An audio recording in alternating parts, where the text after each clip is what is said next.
Thorn's actual story, the story of Dredge and Yor. No. This is the good right here. Dynasty was a day before Witch Queen's release. That was...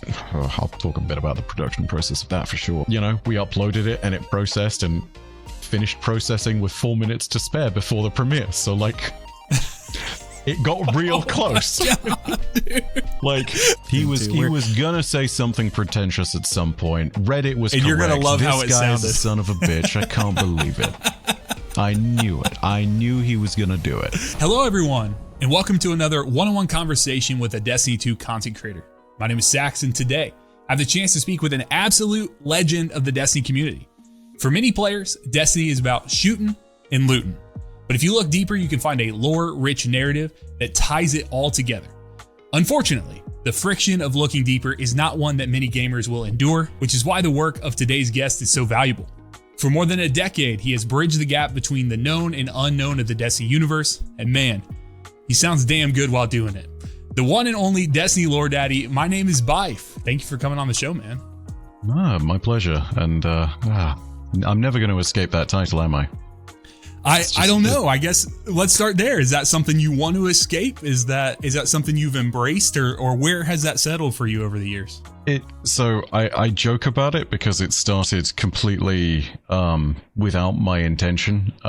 Sure. There was a charity stream. My wife came along in the middle of it and made a joke about it in chat, being very funny. I think that was the first instance it was used. Someone in the chat then picked up on it and said, "How much for you?" This is a St. Jude stream, so we sat there and, you know, they said, how much would we donate to St. Jude in order for you to change your Twitter bio to have that in it? Yeah. And I on the spot, I said, you know what, $250, because I sat there and I was like, they're not going to do that. That's ridiculous. No, sure. They did it within about 10 seconds. And when I tried to remove it at one point, everyone was up in arms in protest, and so it stuck. And I have regretted it ever since, except for the bit where we raised money for charity. So yeah. I don't know, man. I think I'm hoping that you understand that, obviously, when I'm saying it in an intro, but like when people say it's a term of endearment, right? Like absolutely. I just know there's going to be one day where someone takes it a little bit too far. That is for true. the day. That is true. I'm actually surprised to hear the assumption that it has not already happened. So that is kind of wild to me. So, well, man, let me get a little bit of housekeeping out of the way, and then we're going to dive right in because today's all about you. Hopefully you're good with that. Today's about you, your career, and then we're going to talk about Destiny. So, guys, thank you as always for hanging out here on the Sax Talks Games channel. Whether you're listening on YouTube, Spotify, or Apple Podcasts, please consider leaving a positive review and subscribing so you don't miss a single episode. Also, if you would like to directly support the show, you can become a member on YouTube. This is brand new. You can choose from a variety of tiers for various added benefits and have your name added to the credits at the end of the show. That will be the next show after you become a member. So we will put that in there, and we appreciate you guys becoming producers, essentially, of the show and helping us continue this work. So, Byf, for anyone who's not familiar with you and your content, can you give listeners maybe a quick breakdown of who you are and the content you create on the interwebs? So, my name is Byf, and essentially I am there to help tell the stories that people might have missed. Alternatively, if you're just one of those people who skips cutscenes and you really are in the place where you've got 10 hours to burn ahead of an expansion or a game launching or anything along those lines, I can go ahead and tell the story as it is in its entirety. There is also, I think... the underappreciated bit of it is that when you're doing all of that, you're also sort of a investigator of the world. So a good narrative team is actively looking to fold in little bits and pieces of story here and there. Just these little breadcrumbs of story that slowly piece together a bigger picture of what's happened. And if I'm doing my job right, and if they have dropped enough of those breadcrumbs, I'll be able to tell a more cohesive, wider narrative about the world and everything that's going on in it. And yeah, that's my job. And whilst I do that predominantly for Destiny, that is now going to be something that I'm using as a skill that I can bring to other worlds. And hopefully it will also mean that I can tell the story of everything else going forward and other IPs that I'm interested in. But yeah, I've done that awesome. For Destiny. Yeah, I've done that for 12 years for Destiny. So I've had a lot of practice in this universe. You sure have. And that's, I think it takes a long time. I've said on a much smaller scale recently, if I don't keep teaching raids and dungeons and different things about Destiny, what am I going to do with all this like core, knowledge that I have completely baked in? And I think that's what's special about the state that they're leaving the game, right? Because Destiny 1, I never, at this point, I don't hear people go back and play Destiny 1 and be like, man, that game was not good. Man, that, things of that sort.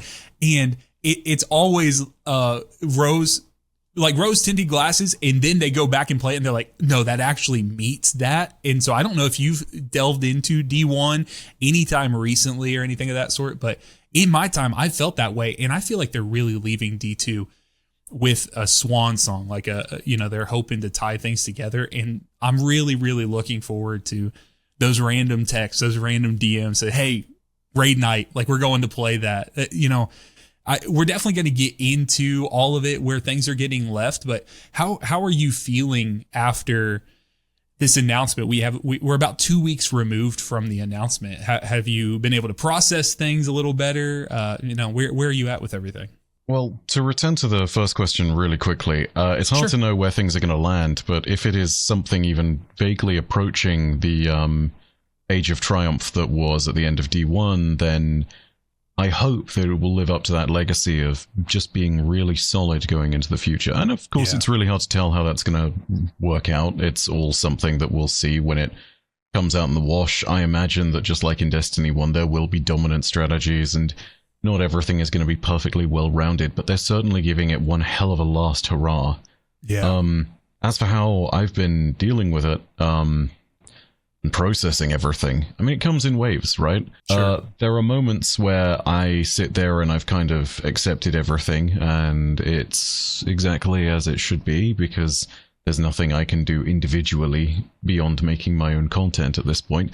And then there are moments where it hits me. So, I mean, I'm going to sit there and I'm going to do Pantheon tomorrow with a bunch of people, and that's going to be one of the last times that I do a really big day one raid type thing, even though it's not a proper contest raid. Sure. I'm going to go through and I'm going to make videos on all of the lore content that's going around, but there is going to be that tinge of realization that unless something dramatic happens, or if the IP is picked up in the future, at some point I'm going to be playing my last whatever it may be, my last strike, my last moment where I'm just going into patrol, one of my last campaign missions, and I think that's really bitter.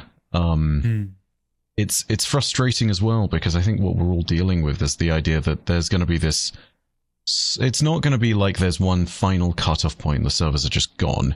There is no single point. And that's good because it's, we should be able to go back and play this game and experience everything that we've missed. But I do also understand that that's going to lead to an entirely more painful kind of sort of withering, if that makes sense. Sure. We're going to have that moment where it's like slowly people fade into the background as people move on. And it's not to say that everyone's going to be gone, because there are still people who play D1 to this day. Yeah. But it is to say that there is a, there's going to be a slow process for all of this as time goes on. And that's, I don't know what we can really do about that. It's just sort of something we all have to exist with. And then I hope that everyone is going to find their way back to whatever they are doing and wherever we can all belong as a community, Yeah. Because that's the most important thing, keeping the crowd together. That's very true. I think that's the thing that stood out the most for me. One of your initial reaction videos, I know you've had a couple that have come out kind of laying the groundwork for what's coming next. And you discuss the idea of a third place, right? And us losing that, right? So having home, having work, and then having this shared community, this place that's outside of those where you can relax and, and honestly, those places often make us a better person in the other spaces, right? Like you go to those places and you transport there. And I thought that was a very poignant way to look at that, because I think a lot of us, there's some people grieving what they're losing, or they're grieving what could have been the future, the mindset of, hey, these were what I was expecting to come, or this is what was the future. But talking about it as a location in our life that we can exist and we can enjoy and be in other people's company. You know, I think a time during COVID, right? Like where my gameplay and Destiny exploded. And I think a lot of us, it did, and kind of did that. And so I thought that was a very poignant piece there. And just video games as a whole, like being able to do that, right? I think there's a base understanding of the world. It's like, oh, they play video games. Like this is who that person is. But we understand, and my listeners understand that like there's a lot of nuance to there. There's a lot of different things. But Destiny was wholly unique on all the experiences that it could provide and the way to interface with other people in the world. And so I liked how you put that. And, you know, I think it's one of those explanations where it is for the people who are like, why are you grieving this thing? It's just a video game. And, you know, the explanation is no different that if you were, say, a Knicks fan and the Knicks just shut down tomorrow and like, sorry, no more team, no more funding, no more franchise, no more merch, no more nothing, no more games. You know, it is very much like that. Yeah. Because we unite as people around the things that we have an interest in or the things we do in our spare time. And video games are exactly like that. You know, I described it in the video as, you know, if the bar you went to burnt down or if the church that you went to had to close because the roof was broken. And it's not too dissimilar because, again, people congregate around things that give them meaning. Yeah. So, you know, it's for people who really don't understand why the mourning of a video game is even a thing, but it's also for people who are playing video games and are like, whatever, dude, it doesn't matter. It's like, yeah, I'm sure it didn't matter to you, but like, if your favorite game gets shut down, you might feel differently. So yeah. It's one of those things of just a little bit of empathy, but also not empathy as in this thing of you must radically understand the position of the other person, which, you know, is not bad in itself either, but more of a way of saying like, hey, if this was your position, how would you feel? The entire point for all of that as well, I think, is just, as a community, it was important, I think, to validate what people were feeling and to say, like, this is why it hurts, right? Like, this is not something which you should feel silly over. Like, for people like myself, this was 12 years worth of our lives, 13 if you count the pre-release period, which I technically do because I've been there for that whole time as well. So, like, yeah, it's I feel like it's completely valid. This has been my entire adult life, and it's something that has defined me, you know? So, yeah, it's totally valid to mourn a video game like this. Yeah. What's so interesting about this, and it just happened to work out. I have a lot of concepts, a lot of ideas for these shows and things, and obviously I had reached out long before we knew what the future of Destiny held, and then it just so happened that yourself and Dado reached back out to me at almost the exact same time, and it happened to be right before things shut down, and I reached out to both of you guys in the same exact way, and I'm like, hey, had no clue this was going to be what the situation was, so wanted to be mindful of that because understanding your guys' relationship with it, but to your guys' credit, you're like, no, let's do it, let's talk about it, because it is you can't even call it an elephant in the room. It is the room at this point with it. So I do appreciate that. So I want to get into today on the show. We bring on content creators to discuss the career twofold for the audience that would be interested hearing a little behind the scenes. We all love that. We love to hear a little more from maybe even when you kind of take down the production a little bit and just talk raw about it. And then for those content creators that are earlier in their journey,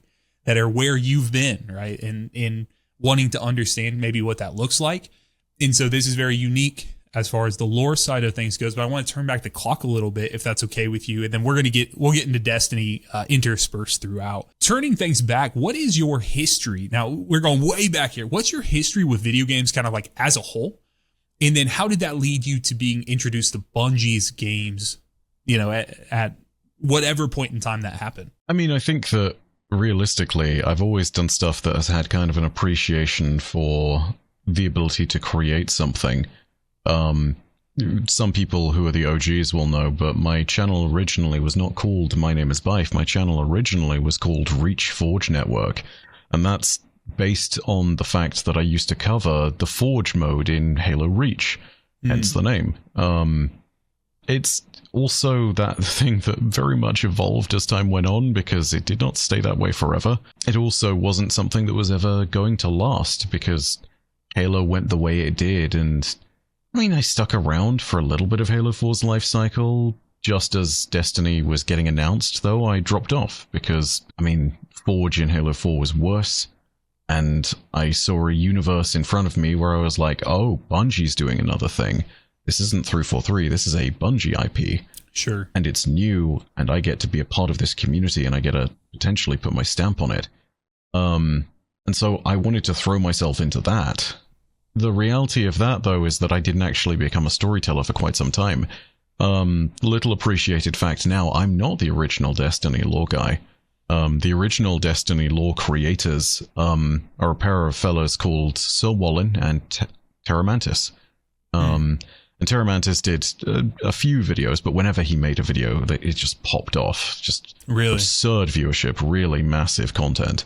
Wallen, however, was a much more traditional lore YouTuber, and eventually, as I was making my way into the scene, and there were a few others on the scene like Mylin, you know, the reins were kind of collectively handed to us. And so, yeah, around about the time of the Taken King, I was like, I'm going to start doing some lore videos properly and doing all of this. And that really came about partly because of the fact that I'm always here to admire something that has been created.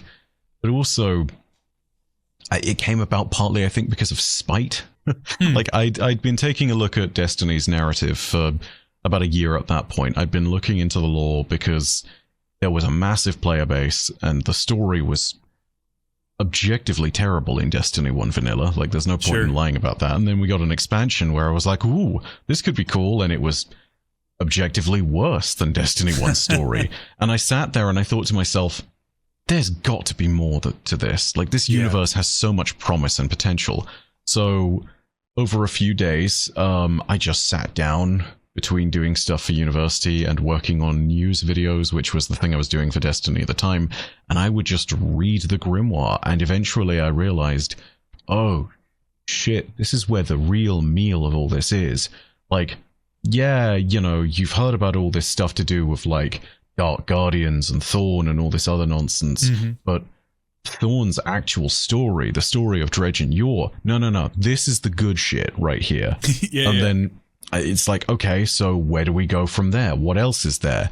And from that, it was characters like Toland the Shattered, and that leads into Crota and Eris and Ariana 3 and all these other figures in the lore that make up these legendary tales.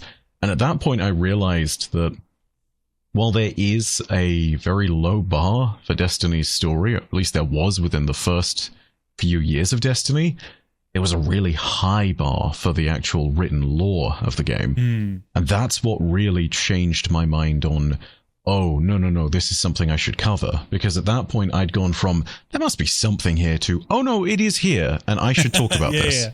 So that brought me to Taken King, and obviously that was a substantial improvement in quality across the board, whether it's to do with just the plain story, or whether it's to do with the lore itself and all of the deep things that came along with it. And of course, that's when probably the most influential bit of lore that ever got added to the game was dropped in the Books of Sorrow, and Seth Dickinson's name has been celebrated ever since, and I have merrily ridden his coattails because as a writer of that, he has absolutely defined a decade's worth of story in Destiny, all of it to do with the Hive and their gods. And yeah, I got to basically sit there and tell the story of someone's phenomenal work building out this pantheon.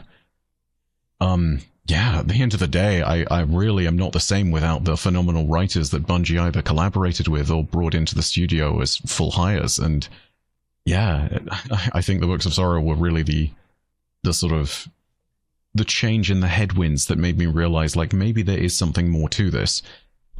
To the point, with all of that, by the time I got to Destiny 2 is when I'd fully made the transition. You know, I did a few news videos, but after about 5 days into Destiny 2, knowing that the viewership was really big, I was like, okay, I'm going to try for a lore video, we're going to see what happens, and if this goes well, I'm going to make the full jump to being a fully fledged lore guy, and I'm just going to do this. And I made the jump after the video was, I can't remember exactly how many, but it easily broke 100,000 views within the space of a few hours. And I was like, okay, all right, we're here. This is it. This is the role now. And I've been doing that ever since. That's incredible. I was struggling, you know, in doing all my research for this conversation. I was going through the YouTube channel, and I didn't realize how much news and variety content, and it probably was around that D2 launch time where I was first introduced to your channel and figuring out what's going on. And to be fully transparent, I didn't play a bunch of D1 at the time. Like when it was, I've played way more now going back and experiencing it retroactively, but hearing conversations, like I said, just having a conversation with Dado last week and hearing how his channel exploded during Taken King, and then hearing for you as well saying, hey, that was a fantastic time, such a linchpin. Would you say that is one of, if not the critical moment for like the make or break of Destiny to get to where we were today? I'd say that there are a bunch. This is going to be such a canned phrase. Every time there's been an expansion, someone has been there to say it's a make or break point, and I don't just mean Bungie. Everyone has been sitting there and saying this is the point at which it's really going to. That brother's got a scheduled tweet up for that. I know it's going to be 2055, and Destiny 4 will be announced hopefully, and then he's going to sit there and be like, "This next Destiny 2 expansion will indeed be make or break." From the retirement home. Yep. But yeah, no, it's an interesting one, right? Because I think there are a bunch of inflection points at which Destiny's future has tangibly changed. And obviously the release of Vanilla was a big one because it made the big splash, and it also was a little bit of a belly flop in terms of the reception. Nobody wants to make a massive game like Destiny and then have it be a 6 out of 10, right? Yes. That being said, the Taken King was undoubtedly a moment where that changed, because all of a sudden the 6 out of 10 had become an 8 out of 10 or a 9 out of 10 for some, and that was a significant change in the headwinds. I think most of us on YouTube, when we had seen that reception to it, had gone from the sort of tepid, like, okay, we'll hang around, like, we're still getting viewership, we'll see what happens, to the, no, this is where it's at, this is where our bread is buttered now. They cooked. They listened to everything that we'd had to say over the last year, and they do get it now. Like, this is a coherent video game. There have been a bunch of other points, much as D2 Vanilla is lambasted for its terrible kind of like initial reception and the things that it got wrong. I think people forget that for the first month and a half there, it was really great sailing. Like, people were sitting there and really enjoying the game. People were actually finding it as a really coherent experience and a very focused one. And it, again, people will not see that because hindsight does not allow you to have that. But at the time being, it took us a while to realize that some of the things that we were loving were really missing from this. And then, like, other inflection points obviously followed with ups and downs. Forsaken is another big up. Witch Queen was another big up. Sunsetting was a massive down. Lightfall, I think, was the biggest down of all. But yeah, I don't think there is a single point that makes Destiny, but if you had to point to one of the biggest moments that defined the 10 years of Light and Dark saga, absolutely, Taken King. Because that set up everyone's expectations of, these are the heights we can reach, this is the potential of this IP, we can be here for that, I want to be here for these moments, and that brought people back. I think that's a great way to put it. And they also, another thing, I mean, I think there's a whole swath of players or people online who would say, like, they love to say that content creators are the worst part of Destiny. But the truth of the matter is there's a foundational understanding that gets disseminated, whether it's through raid guides, mission guides, exotic, builds, whatever, or lore content that just simply cannot happen internally to the studio.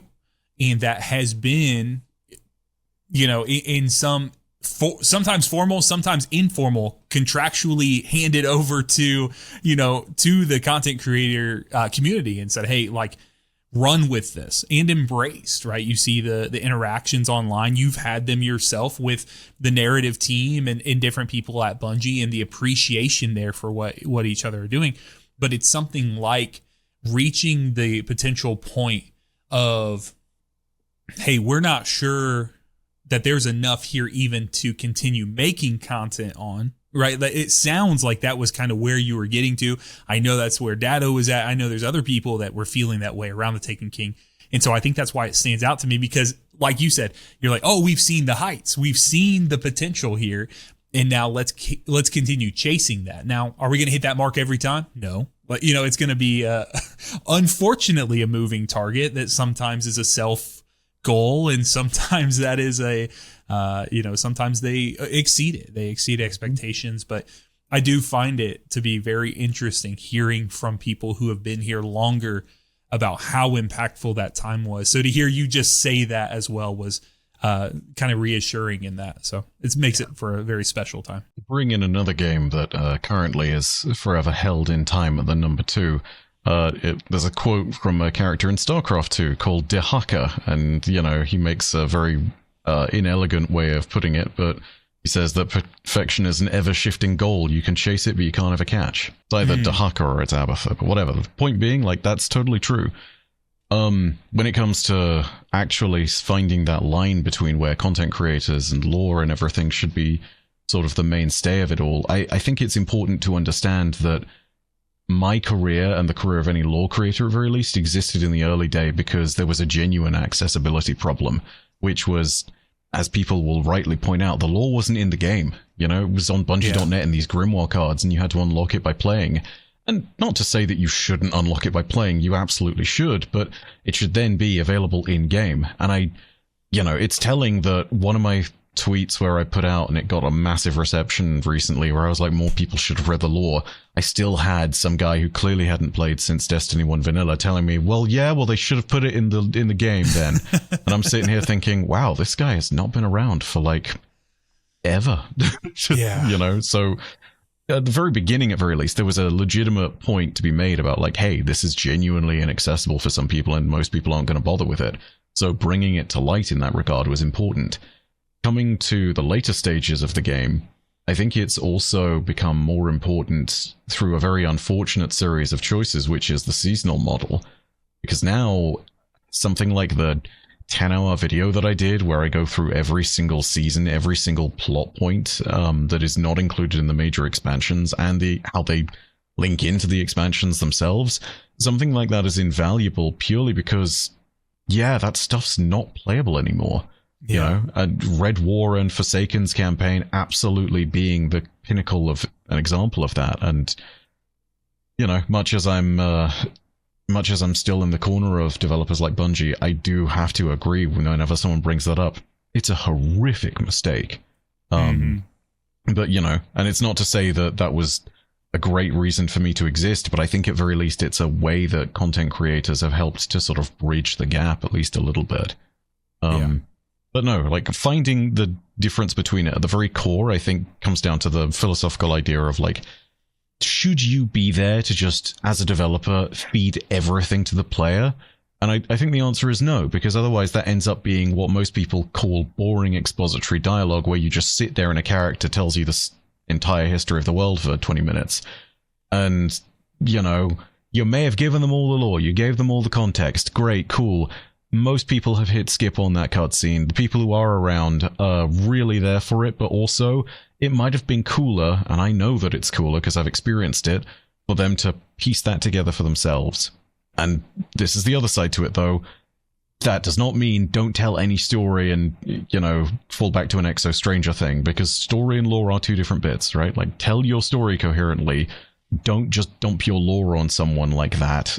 Give it to them as a means by which they can piece it together for themselves. That's one thing that's stuck out to me in a question that I've always kind of had for someone like yourself when you're trying to take the raw amount. And I know that it's been dwindling a little by little over the years. I think the amount of lore that's being added, you talked about that, just the actual raw lore cards that were in the game for Renegades in comparison to past expansions. But even with that, there's so much content that's being added.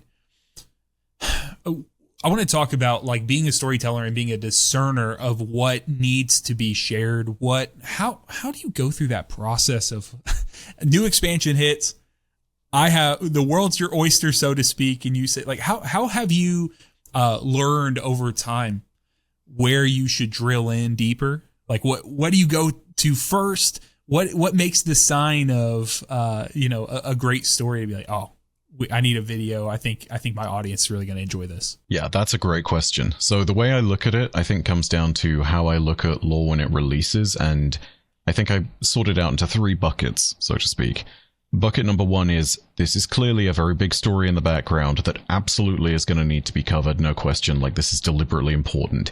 Best example of that is probably something like the Books of Sorrow, you know? Like, the Taken King campaign happened, but this was direct lore on Oryx, and it was a massive collection of 52 pieces of lore that tells a story from start to not quite finish, and there are definitely gaps in the middle of it all, and even close to the beginning, and before that. But, you know, this was a massive collection of lore that absolutely needed to be focused on for everyone to understand a coherent picture of a massive character in the game. Bucket number two, I think, is something that is cooking, is the way I'd put it, right?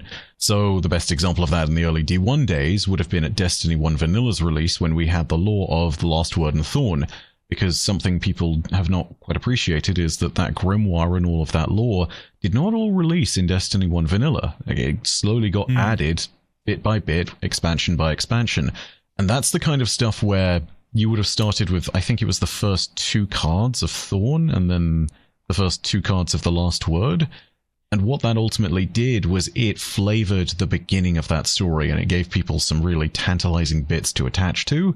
And then slowly, I think it's John Goff who is responsible for writing that story. I'm sorry if it's not the case, but I'm 95% sure it's John Goff.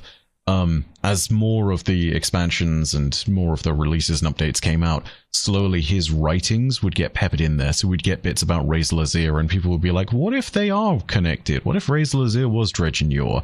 And then more stuff about his story came out, and we got more of the story of The Lost Word and Shin Malfa, and we got more bits and pieces in between. And when a good story has been truly told, that's the point at which I think the cooking is done, and it's my time to go ahead and tell it. So there are lots of stories where I've been keeping tabs on them for a while, and it's taken a while for all of that to really be relevant, and, you know, that'll just be one of those things of, no, this needs more time in the oven. We can sort of leave that be. But when it is complete, it makes a really fantastic piece of content, because it's got a long legacy to it at that point, you know? Like, when I made the Last Word and Thorn video, it was around about the time of Forsaken that released, and the first bits of lore for that had dropped 5 years ago. So, you know, I knew there was a good story there, and aside from just the general timing of things and the crazy release of D2, I knew that I wanted to cover some of it, but I also knew that for the big retelling of it, it needed time to cook. And then there's bucket number 3, which is weird, strange things that are worth talking about. There is technically bucket number 4, which is, you know, odds and ends that I don't think pertain to anything and are really not that super relevant. Sure. You know, I think a good example of that is the Triton Vice. Like, it's neat, you know, it talks about how everything evolutionarily reaches back towards crabs, and that's cool as a concept on its own, but it's not really something you can talk about at length for a lore video. In the meantime, the spiders for Pseudarachnes, they did make it though. That is actually an example of it, because there's a story there, right?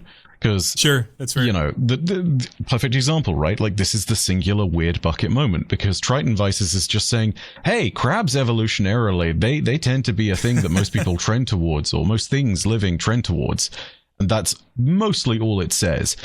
Pseudarachnes Facade says, hey, so about them space spiders, they're scary, right? They exist on Triton, the moon of Neptune. Oh, and by the way, there was an Elixni Ketch that crashed there, and one of the survivors might have been living long enough to survive to know that they associate certain colors on their helmet with things. Oh, and by the way, the helmet was recovered by the Neomuni, and the helmet was then found in a dumpster, which tells you either that they were trying to get rid of it so that they could hide all of the evidence from the people of Neomuna, or alternatively, they were trying to dump the evidence so they could protect the knowledge from being captured by Callus and his cabal, so that the spiders could survive and potentially become sentient life. And, like, you kind of see what I mean? It's not just, ooh, crabs, or ooh, spiders. The one is saying, hey, crabs is a concept. The other is saying, spiders is a real freaking thing that exists out there in the world. And also, there's all these other layers of intrigue around it, right? So that's kind of where that last third bucket sort of differentiates itself. Like, if Destiny or any other universe has its own singular, weird, quirky story, and it has some other tangible impact, or just is really interesting beyond just naming a concept, that's where I was like, okay, this is worth an individual video where we go ahead and talk about this stuff. Nice. I'm so glad you brought that example up, though, because it's literally what I was going to name. That's crazy coincidence. I have absolutely no idea how I pulled that out. I think it was just me scrolling through your YouTube channel for a segment we're going to do later in the show. I was scrolling through it and I was like, I forgot about that video, but yeah, doing that. So I am full transparency. I am definitely not the absolute lore guy, but obviously I don't need to be in this case. So I appreciate you breaking that down, because it is so interesting. Like for me, my stuff's like exotic weapons and missions and I don't know. It's such a different realm for content creation and stuff like that. So right. I think it's also different, I think, because there is that aspect of like you're putting puzzles together, right? Yeah. Like the Dredge in your story, you can't just do a single exotic mission and be like, well, that's a video. It's like you've got to take all these different lore pieces, you've got to read them, let them marinate, and be like, hold on a second, this writing is related to this stuff, and I know that because they keep using the same phrases. And then it's putting it all together and then coming up with a coherent theory and waiting for it to be proven true. So like it is a long puzzle hunt for some of these things, and that's what I really like about it. But it's also something that makes it a vastly more tricky kind of content to make if you're looking at it like that. It's really tempting to just sit there and see it as like a thing you can block out and be like, yep, today I'm going to make a video on X. And it's like, no. You need to think about Y and Z before you get to the video on X. And Sure. Y and Z may have been released 5 years ago, or they could be being released 2 seasons from now. And some things you just have to leave on the table as a result. Man. And to be honest, that's not, this, but like, that's not something you learn immediately, right? Like that has to be something you've learned over time through videos you've made and stuff. One question I have written down is, what is the line at which, or how hard was it for you to discover with your audience? You talk about a concept, right? New season comes out, you talk about a concept in this video.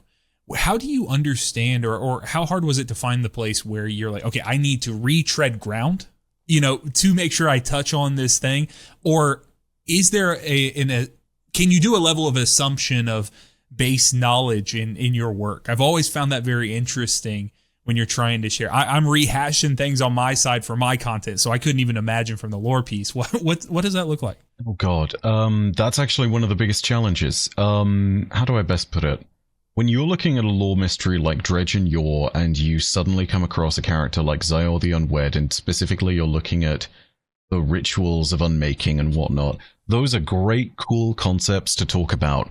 But some people in your audience don't know what the Hive are.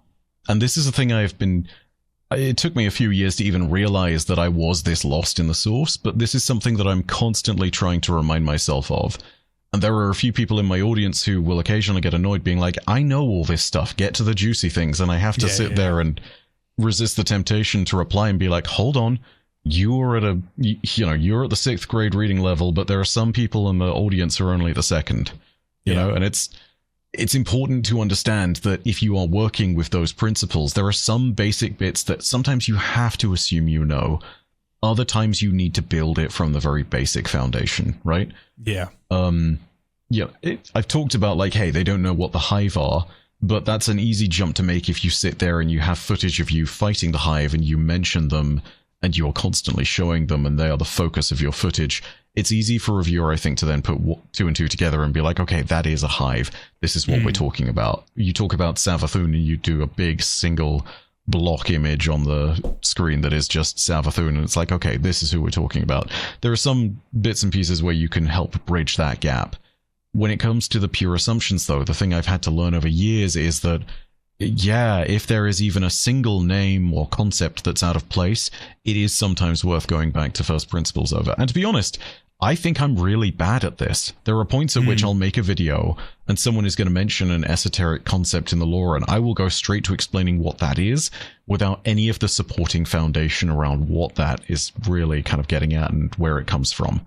And I think that's the biggest disciplinary thing that any good lore content creator will learn and then adjust for, is just hey man, not everybody knows what a Weapon of Sorrow is. Not everybody knows where the Hive come from. Not everybody knows who Oryx the Taken King is. Here's a really great... In fact, you know what? I'm going to call him out on this, and I'm so sorry in advance.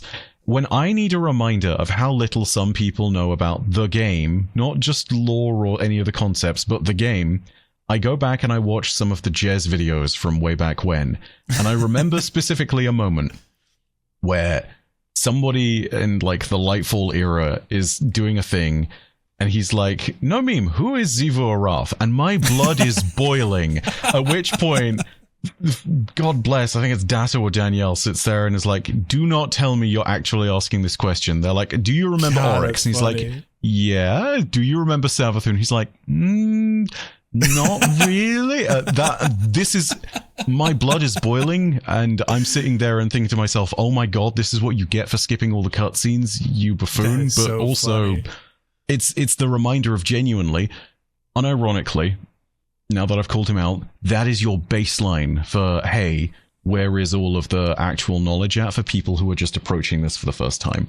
And that is important, because outside of people like Jez who are just there to skip the cutscenes, there are people who've never approached a universe before, and you need to make sure that on first basis you're there to actually give them an in for the knowledge, you know? Like, there always has to be a primer, even if it's just a few sentences at the very beginning, to give everyone an idea of what's going on.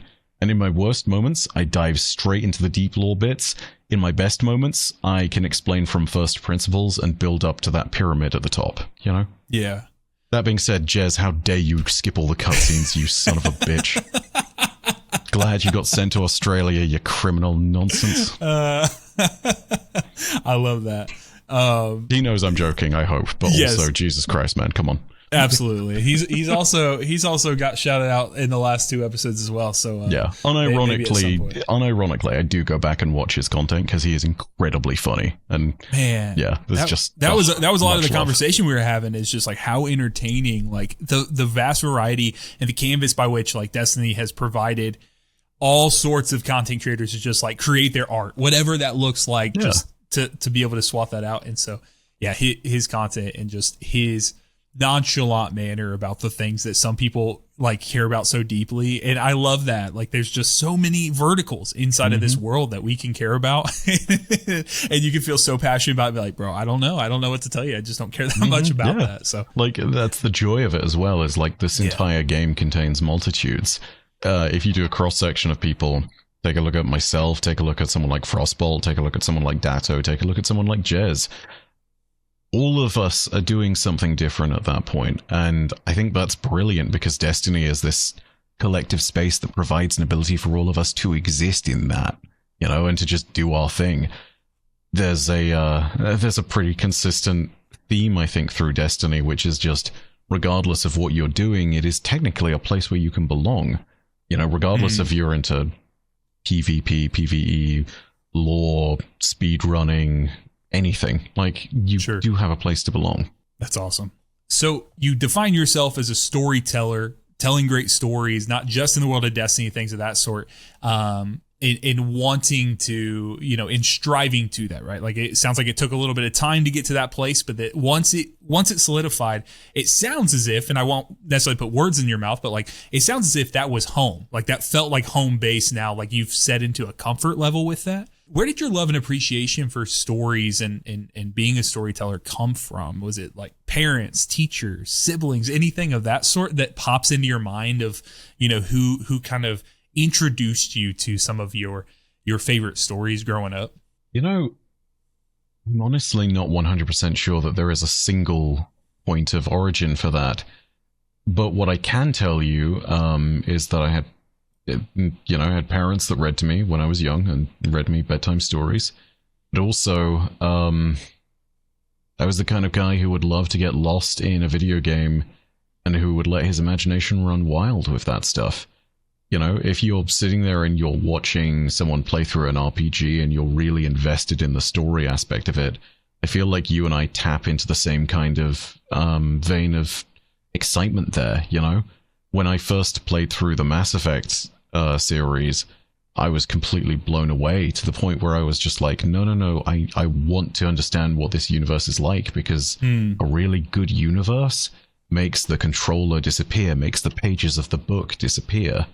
And ultimately, I think that's kind of where it comes from. You know, my love of gaming was just worlds into which I could escape. And as a result, telling stories ultimately means that it's like, hey, this is someone's place of being within the world, and that means they belong in the world if they have a story, right? And, you know, sometimes the story is really grim, sometimes the story is really sad, sometimes the story is this guy is not so special. But ultimately, it's still a world in which they exist, and that, I think, was the really special part to it. So yeah, no, it's realistically, it's just understanding that good stories could be told in video games and having a lot of admiration for that, because a lot of you kind of touched on it at the very beginning of this question, but a lot of it is about belonging. You know, if you can tell someone's story, they were a part of that world. And so when I go ahead and do that, that's kind of my approach, is just sitting there and acknowledging that whenever I tell a story, I'm validating the existence of that thing, and not just validating it, but hopefully celebrating it. Because, you know, there are terrible monsters in Destiny like Rolk, right? Sure. Like, as far as if you're going to rate who the biggest son of a bitch in the universe is, I think Rolk should top some people's lists. But, you know, a character like that exists because of dynamics within the universe that are really fantastic just to explore.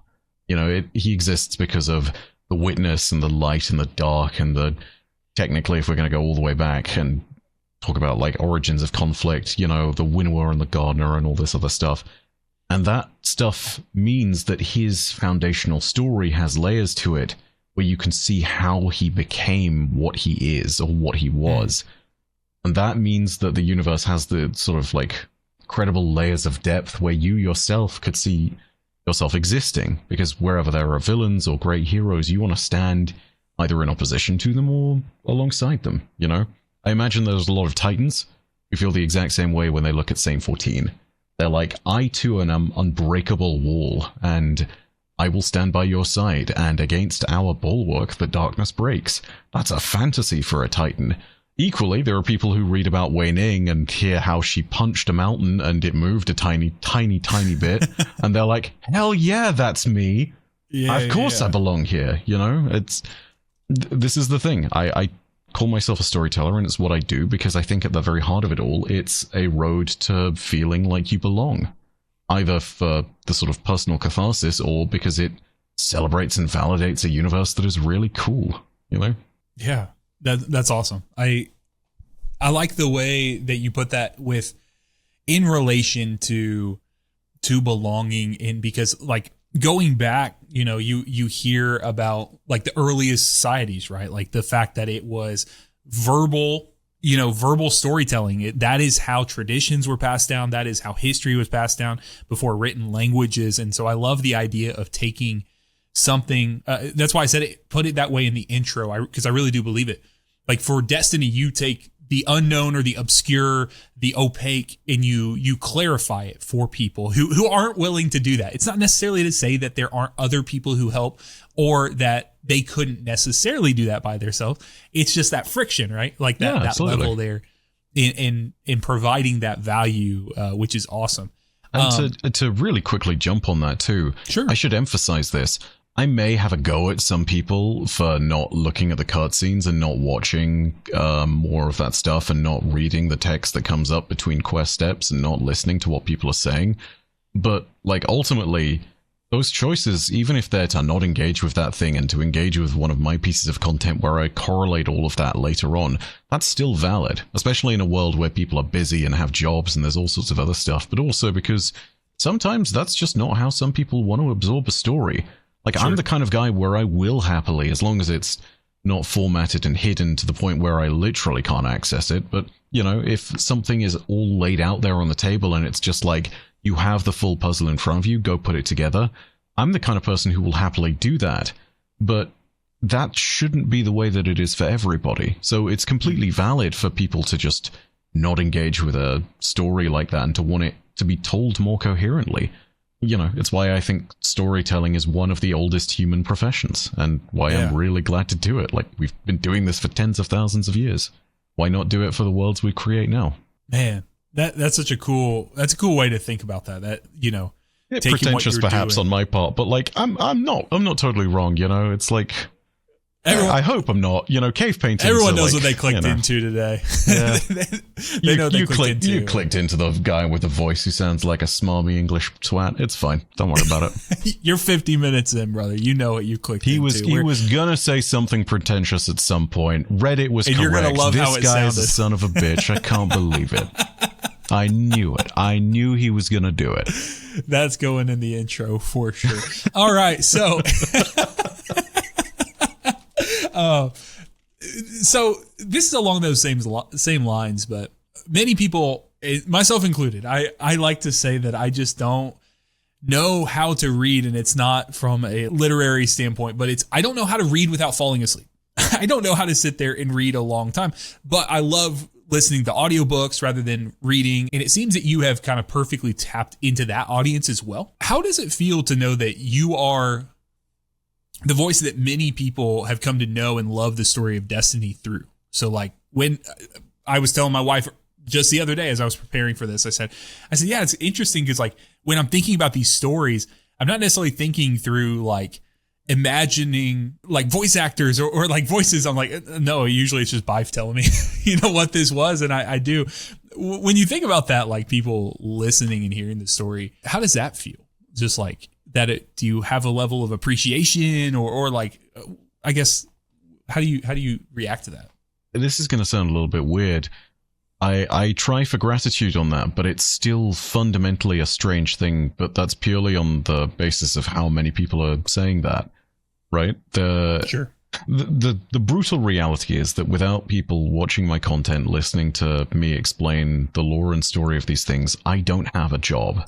Right? Yeah. And this job is objectively the best thing that's ever happened to me. So when someone says thank you for doing all of the lore stuff and for helping me understand the story of this universe and for making it so much more relevant to me or something that I can attach to myself, I want to say thank you in return. And obviously that is the response, but it does not feel valid, if that makes sense, because this is, I get a whole lot out of it. It is genuinely it's an overused phrase, but genuinely it's a privilege to be able to do something like that.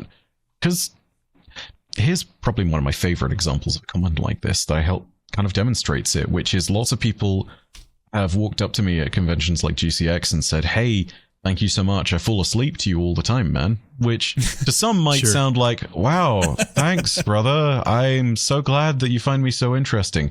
But when you see that someone is saying that with a degree of sincerity, you realize that, like, hey, I am a form of ASMR for them, and that's actually a valuable service. And that's a little bit different, but you can kind of understand what's going on there. The impact you can have on someone else's life when you're doing something on a digital platform can be massive. And it just kind of depends on how much they get out of your content. As someone who's had insomnia, I don't ever take that as an insult, but, like, I understand what the impact is, I've been through the whole ringer of everything, trying all the nonsense from serotonin all the way to magnesium glycinate and just trying to figure out what sends me to sleep. And, the reality of the situation is sometimes things don't work. And when you do find that silver bullet that sends you to sleep, it's great. But yeah, that's just one little microcosm of it all, I think. Being the voice that's been able to sort of highlight the universe of Destiny at large, I think, is also a privileged position because I'm kind of, I say me, it's myself, it's Mylin, it's Vase and Abaddon, it's a bunch of other lore creators who've been throughout the scene, like Smart and Sir Wallen and all these other people over the years. They have most definitely taken a part of this too, but we're also stewards in a way, because we're responsible for then telling the stories that have been put forward by all the different writers. So there is another aspect to it.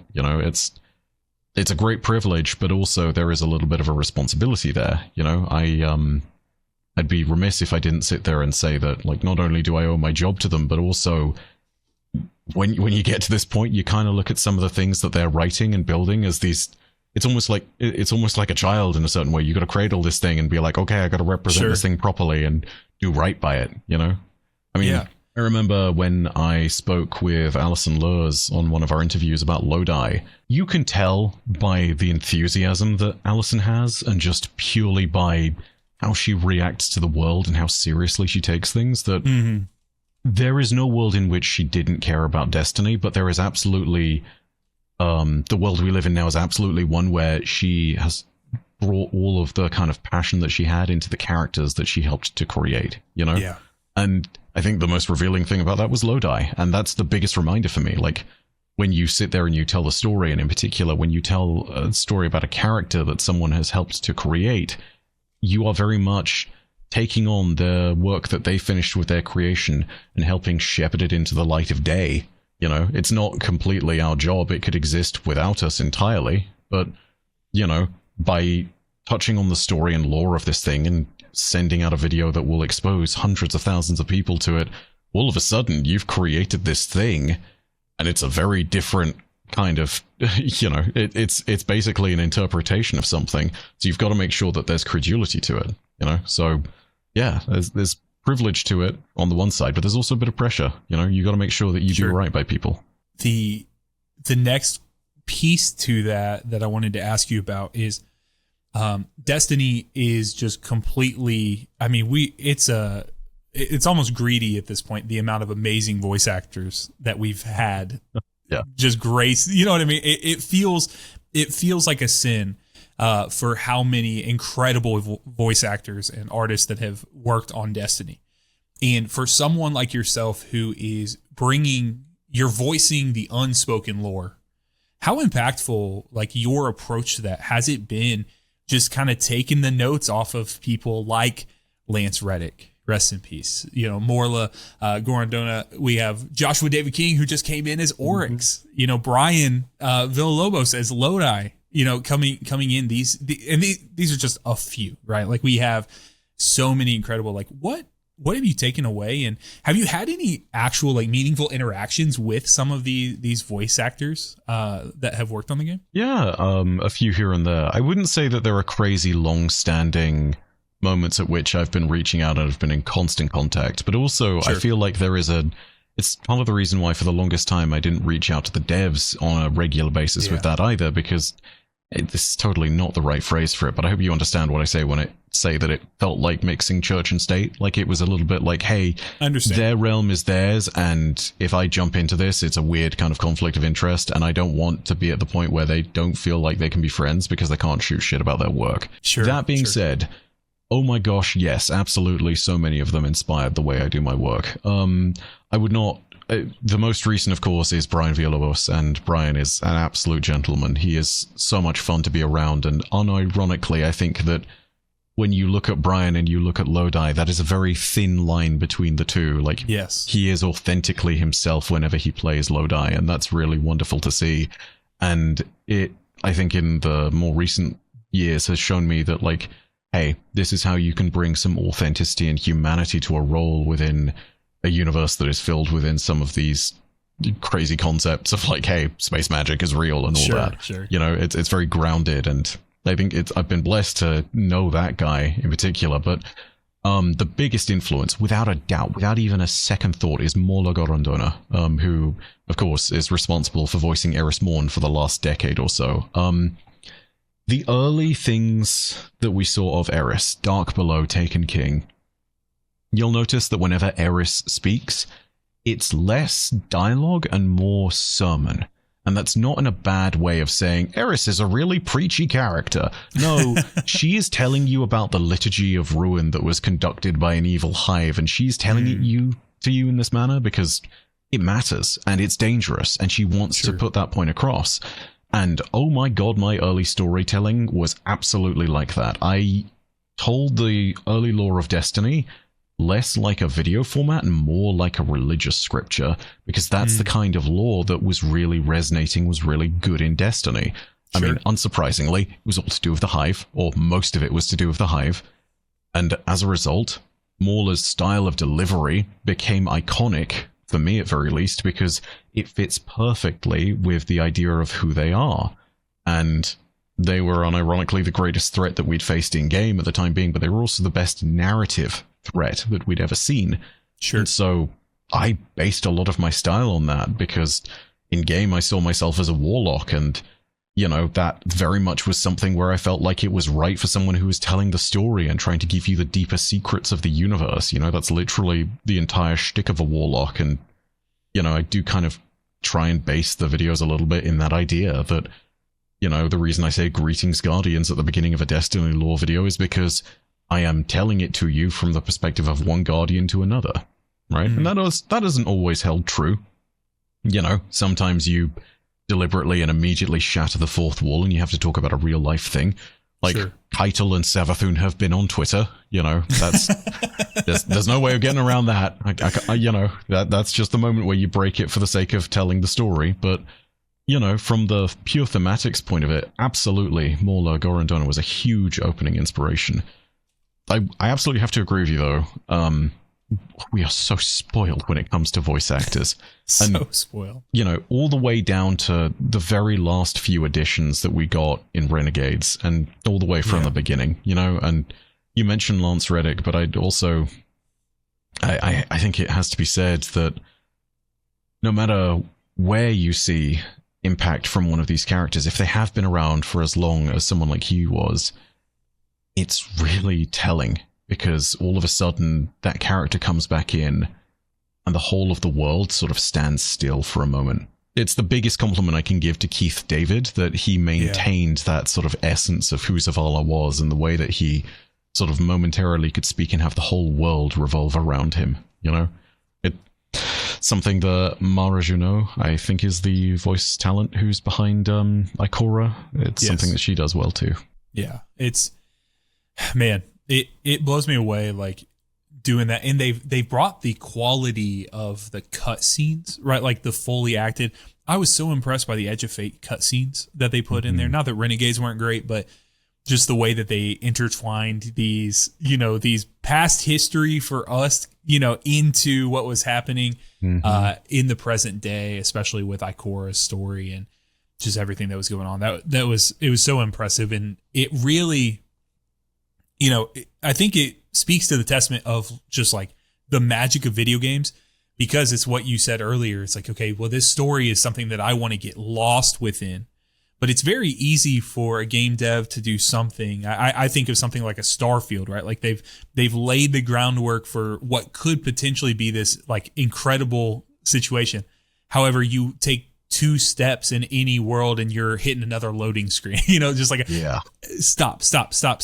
Whereas Destiny, we're going to have loading screens and we're going to have these inexplicable, like, okay, I can't click the launch button because someone's in their menu, or I can't get into the tower because it's trying to find a new instance for me or whatever. But inside of those campaigns, when you load into the stories, they're fairly seamless, right? Like, and they will pass you off. Now, whether you resonate with that story, that is what it is. But the presentation there is always top notch as far as buttoning things together. And so I've been very impressed with that just inside of this world. It's another reason why I'm so glad that whilst ships in the wormhole is one of the loading screens going from destination to destination, very early on, Destiny, from the beginning, it had the tech to sit there and play voice lines to people. Otherwise we wouldn't have, Valasta Arc, from what I can gather, yada, yada, yada, yada. We stepped into a war with a Cabal on Mars. But, like, when that's used for a campaign so that your loading screen time is more like a mission briefing, it's a great example of what you're talking about. And it's not done perfectly, but I think it is one of the unspoken rules of Destiny, which is that over the many different ways it has to deploy stories, it does do a lot of them with this kind of underappreciated seamlessness. And it certainly is not a universal rule, because again, let's be real, this is the game that put the Grimoire on a website.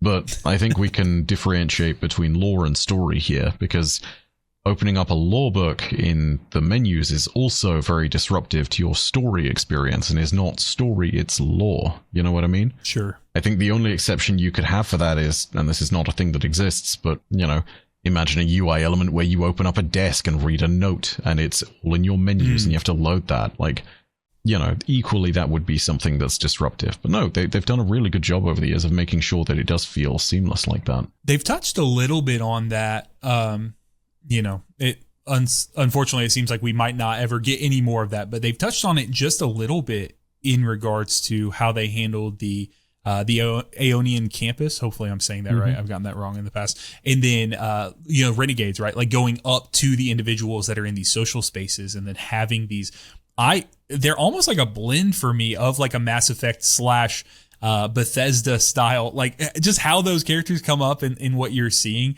I'm not the biggest fan of the presentation of that character that you're looking with, but I like the concept of going up and having these dialogue with people, optional dialogue that could add flavor text to the world that you're within. And I think it's something that add it to the long list of things we lament that we may or may not ever get inside of a Destiny 3, because they're starting to kind of formulate and find a path in that. So, hey guys, if you're enjoying the show, would you consider directly supporting today by becoming a member on YouTube? This is the #1 way that you can support the channel and make it clear that you appreciate the time and effort put in to produce the podcast on a weekly basis. We have a variety of levels that you can select from to support the channel, each with their own unique benefits. However, every member will have their name shown in the credits at the end of the next episode after they join. Thank you for your consideration, and let's get back to the episode. I want to, if it's okay with you, I want to pivot here a little bit because I want to talk about some of the long form projects you've done. And I want to talk about the logistics of something like that. Okay, so this is definitely tickling the side of creators, content creators who are watching the show, and so I want to make sure I hit on something like this. So over the lifetime of your channel, you've created some, I will call lore masterpiece, which would be covering the most popular topics and giving life and audio visual experience to concepts that are often just found through reading a vast assortment of lore tabs or going out of the game into the grimoire like we've talked about already. I was wondering if you could take a few moments to kind of pull back the curtain on how these projects actually came to be, because as someone who, when they were released, most of them were released, I was not even making content, but now I'm like, I can't even fathom like the work that was going on behind the scenes. What is the origination point of this? What makes for a concept that you're like, hey, this would be something that I should really drive home in this long form fashion? And just take us along that journey there, as far as deep or as shallow as you'd like to go. Oh boy. Yeah, this is a very worthy topic, I think. First thing I'd say is that no two long form projects are the same. If you're looking at doing long form in any regard, you've got to keep in mind that the project itself needs to have a very special basis for its beginning, right? 10 years of Destiny and a 10-year story summary, that makes sense. But how do you know that you want to tell a story about a character like Savathun and make something like Dynasty? That is purely on the basis of you as a lore creator have made the judgment that that is a story that has got enough meat on its bones that you can tell it for a significant amount of time, but also that it's meaningful to the moment, you know? I have tried to release a lot of those long-form content pieces at moments where there is some important stuff going on in Destiny, right? Like, I released the 10-hour video, 3 days or so before the final shape released.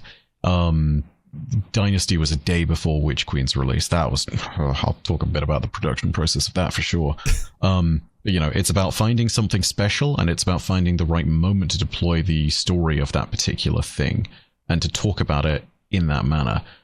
The other bits and pieces from your first moment that you're going to need to look at are your capabilities and your budget, right? Mm-hmm. And that's not to sit there and say, are you capable? Can you make a lore video? No, it's talking about like, yes, assume you can make the lore video, but what are you doing with it that is going to make it special?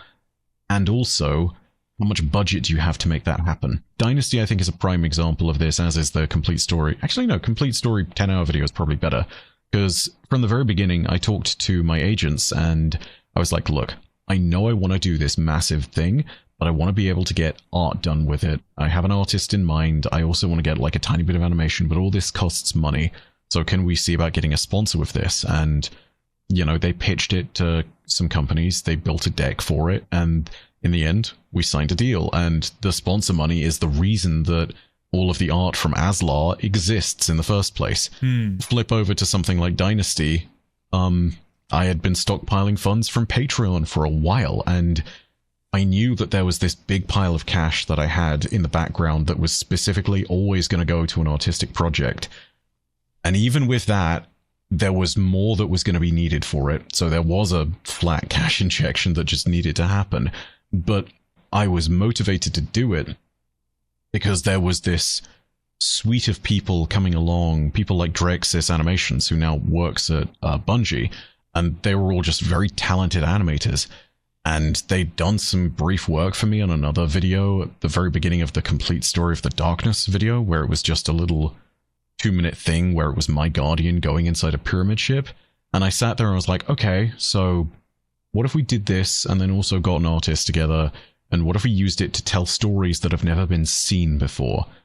And what's the development work behind all that that's going to be required? And so we got a team together and we created this thing. And it did take time because, you know, you have to pay people if you're asking them to do a significant bit of work like this. If it's a passion project, you're not getting it done on a budget and a deadline, unless it is just filled with an immense amount of passion. And even then, there is a management element to it that nobody really thinks about, which is that creators get burnout. You know, like, sure. I like to neglect myself when it comes to that, and I've learned over the years that doing that is a terrible idea. But, you know, it came to the point where we needed to make that big push at the end of Dynasty, and I sat there and had a very frank conversation with a few of the creators, and eventually I was like, yeah, no, this makes a ton of sense. We absolutely need to make sure you guys get paid extra because you're working longer on this than you should have been, and you guys are at the point where you will burn out. So, like, yeah, please take some more dosh on this. Like, these are all the things you need to take into consideration when you're making a project like this, especially when there is a hard deadline. But yeah, no two projects are the same, but ultimately, those are your first things at the very beginning.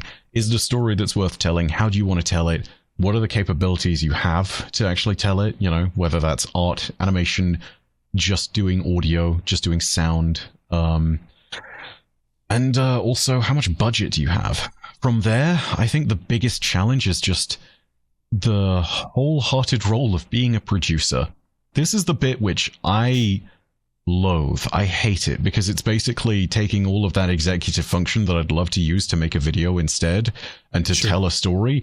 And it's saying, I need to use all of that and I need to keep people on schedule. I need to keep the thing rolling because ultimately you could just sit there and leave people without deadlines and trust that they'll get it done, but that's how the wheels fall off on a project, you know? So you need to be constantly not lording over them saying, yes, make the grass a little greener over there. No, it's a case of like, hey, do you have what you need to get this shit done? And like when that's done, are you then able to move on to step 2 or 3 or 4 or 5, right? So if you're going to make a big long-form project, particularly if you're doing something where you're involving other disciplines and it's with other people, you've got to get really good at either delegating some of those responsibilities out to a few other people who can help you, or alternatively get really good at just doing the producer thing of making sure you're constantly pushing shit through the production pipeline and making sure it comes out the other side in a fashion that is acceptable to you and which is coherent for the whole of the project, you know? Do whatever works for you. Everyone is different. I know that checklists were a good one for me and making sure that we had all of that stuff together. Understanding your workflow is also important because you can't start working on audio first. You've got to make sure you do that last. So the last push on Dynasty was me after being awake for like 36 hours, working alongside Emblem and God, I can't remember who our other sound guy was, but I'm so sorry. I'll say it if I remember. But yeah, it was just the 3 of us in a call, basically collecting sound effects and then working through the edit and working through all the bits and pieces and making sure that the background foley of everything was good to go. And yeah, you know, like if it wasn't for all of those bits and pieces coming together, that thing did not exist on its deadline timing. Like it would have had to release on the release day for the actual expansion, which would have been a real bummer considering how much work we put into it. But, you know, we uploaded it and it processed and finished processing with 4 minutes to spare before the premiere. So, like, it got real close. God, dude. Like, dude, that is too close. Oh my God. We worked on that thing for like 6-7 months and it got down to the wire. Like, oh no. Yeah, that was when you set deadlines for yourself, for the love of God, give yourself some room to push that shit back. Oh my word. Yeah, that was real scary. Have you said that publicly before? Because I don't know if I have. That felt like something you weren't brave enough to say until this point. Like Destiny had to go away for you to actually come. Man, that is insane. That it was very close. You know, the scariest bit, and the bit that I think is kind of also sort of similar to that, exporting a 10-hour video in Adobe Premiere. That is a terrifying experience all on its own, because you know what happens when it hits 100% on the export? It has to compile, and there is no progress bar for compile. It's just stuck at 100%, and in my case it was stuck there for 2 hours, and I just stepped away and went back to bed and sat next to my wife, and I was like, I'm trusting the process, and if I don't do that now, and if I hit cancel, I have to start all over again, and we missed the deadline. I'm trusting that it'll be okay. When it's compiled, I'm sure it'll be fine. And yeah, it was fine in the end, but like, you know, it doesn't change the fact that there are some really scary moments on the like back-end production thing when you're doing stuff like that, and that's just one of the eccentricities of doing a big project. Be careful setting deadlines for yourself, kids. Like, that's real scary. That's the moment of like, oh, I'm my own boss, and I'm the one that fucked it up. You know? How long does the actual 10-hour video render take? Just the core render. So, okay, this is partly to do with the process of how we did it. Okay.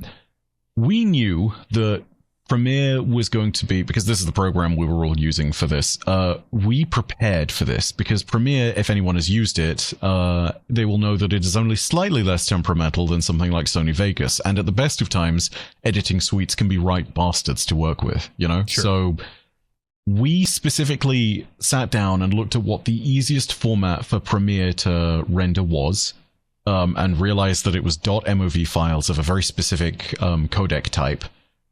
Which just so happened to be fucking enormous in terms of file size. Oh, wow. So we were basically making it so that it was mostly not being rendered in a intensive way for the graphics engines that we were using behind it, on the graphics card, sorry. I don't know why I'm using graphics engines. I feel like I've been working with too much 40k nonsense in the background. Anyway, point being, like, we were trying to make it so that it was as little intensive work for the back-end GPU and everything else that was going into it as possible. When we had all of that assembled, we'd also made sure that we'd rendered each thing in advance. And there is a payoff to that, which is that you're rendering it twice, which means that you're going to get some artifacting and there's going to be a little bit of a downgrade in quality. But when it's something that long, when it is 10 hours, you need to do that. So we'd basically, the final edit was like a multitude of different sections, all puzzle pieced together bit by bit. Gotcha. And that was what we ended up hitting the render and export on. And yeah, the process for that, I think the final collected whatever, the final export for a 10-hour video, I think it took 12 hours. Wow. And then the actual compiling, which is shorter, took 2. So I was kind of just praying a little bit there, but that's what you expect when it comes to something of that magnitude. And you know, at the same time, we're uploading this thing at 1080p 60 FPS, and it's that shit's really scary. Yeah. We did not choose to go 4K because I sat there and was like, I don't think we can, you know, like a 4K video that's 20 minutes long is totally doable. Like, that's well within someone's bounds. A 4K video that's like an hour or 2 hours long, yeah, technically you could. 10 hours is like, movies don't do that, you know? Yeah. Like, no one has realistically and reasonably had a moment where they're like, I need to render 10 hours of this quality of footage. Aside from anything else, I don't think we would have had the drive space for it. Like, I maxed out a 10 terabyte hard drive that I had in the back of my computer just so that I could get enough footage together for this thing in the first place, and so it could be distributed to people. So, like, yeah, logistically, I think that's the other bit too. Make sure you have hard drives to spare. You know, like, oh god, it's a nightmare otherwise. But yeah, a little look behind the scenes. Hopefully that helps. I would say also, don't be discouraged by all of this. If you're a content creator, the one thing that you want to look at most crucially is cost. Know that you can absorb some of that as a business expense, because, I mean, this is quite literally what it is. It is your business. But Sure. also, do not assume that because you can absorb it as a business expense that you know, that's just free business money you get to play with. Good God, no. Like, you take a risk every time you do this. And I will happily say, when it comes to the actual amount of money that we put into Dynasty, it took a while for that thing to pay off as far as like the ad revenue came back was concerned, you know? It was not immediately a financial success. And it's just one of those things of when something is in the long form algorithm for long enough, you kind of just have to trust the process and accept that these things build over time. So yeah, it did take a while, but like that's the kind of risk that you take over time. And for what it's worth, when it comes to long form content, I absolutely think the payoff is worth it. If I'm looking right now at my channel and at some of the biggest videos, some of the major sources of income that I still have across the channel are not actually my most recent videos. They are up there, but I also still make significant income from some of my bigger long-form pieces of content that people are still watching and are still interested in. So if you make something that's good and that lasts and is truly evergreen, it's worth putting some of the money into it. But you alone are going to be the one that can determine that particular cost-benefit analysis. It's not something you should do lightly. But if you think that it's something that is worthy and that it's a good story and there's clearly a lot of hype around it, then it's absolutely something where you can take a little bit of a risk. That's my kind of impetus for it. I'd also say that you only know about that risk if you exist in this territory, right? Like, sure, I wouldn't know what the right risk to take on a 40k project is. I could have an idea of what it is, but like someone who actually does lore content in that kind of realm, like say Luton or Westhammer, is going to be a much better judge of what the kind of risk associated with that is. Like, would it be good to have a Trays in the Infinite project on that side of things? Yeah, sure, but what's the cost-benefit analysis of that? And is it actually going to be better if you do it on someone like, say, one of the Primarchs instead, or maybe on an event like the Horus Heresy? We're throwing real pie-in-the-sky stuff out here. Like, sure. I'm sure there's a 40k person who watches my content and is like, I want you to do 40k, and they're salivating at the idea of this. Hold your horses. These are just examples. But yeah, no, it really does depend. You need to have your boots on the ground and understand what the good stories in whatever universe you're in really are. You know, I knew that the Hive Gods was a big one for Destiny. And I've always known that. And that's part of the reason I made Dynasty. And 10 years of Destiny and the final shape coming along was the reason why I did a 10-year, 10-hour-long retrospective, essentially. So, yeah, you know what the best piece of content you can make is. Maybe that's the easiest way to put it. So the last thing I want to talk about with the long form projects, and this is not to trudge up too many rough memories, but this is something I think is important to talk about. You, with the release of Dynasty, you had to deal with some malicious copyright strikes on the channel that came through. Could you, I don't know how much you cannot talk about, but like, we're reaching the end, so I figured I'd shoot my shot and just see you. Like, what can you tell us about that situation, overcoming something like that? How important are having some partners and building relationships, getting that, as you like to call it, like relational equity with people. You treat people well, and when you really need the help, like be able to get some things from that. And then I have one more follow-up question after that. Yeah, absolutely. I don't think I'm not allowed to tell you about anything there, but at the same time, there's a lot of stuff that I feel like I can say which is just publicly available. So, for those who are not in the know, basically, Dynasty was out for all of maybe a week, and then it got hit with not just a copyright claim, but a full-on copyright strike, which is a YouTuber's worst nightmare, because at the end of the day, that's YouTube saying someone looked at what you had and thought that it violated their copyright so much that they don't even want to monetize the video. They want it down now so that they have complete control over their IP. And to be brutally honest about this, and, you know, this was a point made by a few legal channels who used the incident as content fodder, which, you know, whatever, fair enough.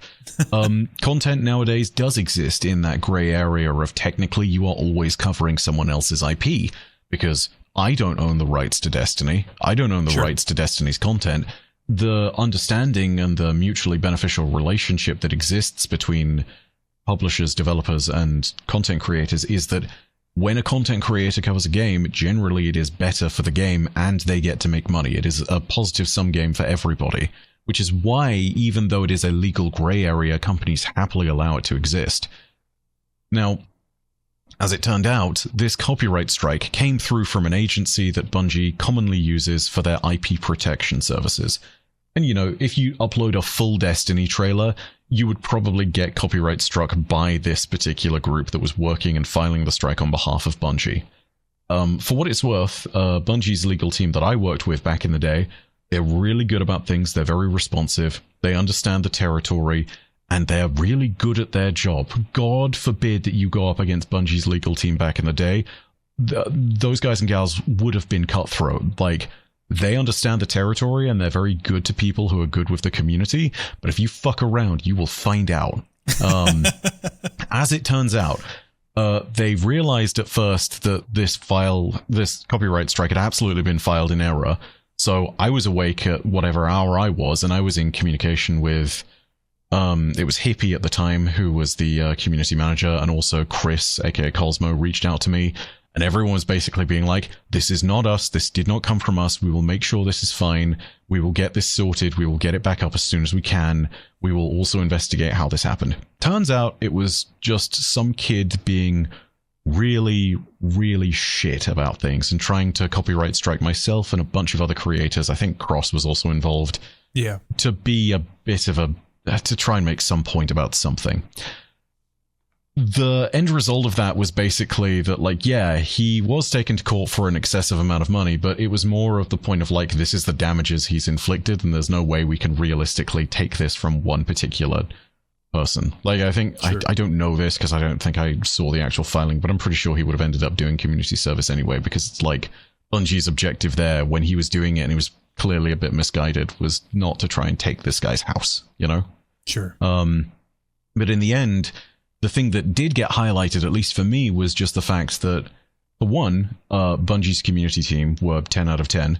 Like, when they saw that stuff happening, I sent what were quite, I think, fairly angry emails, because I'd been in communication with them about this beforehand.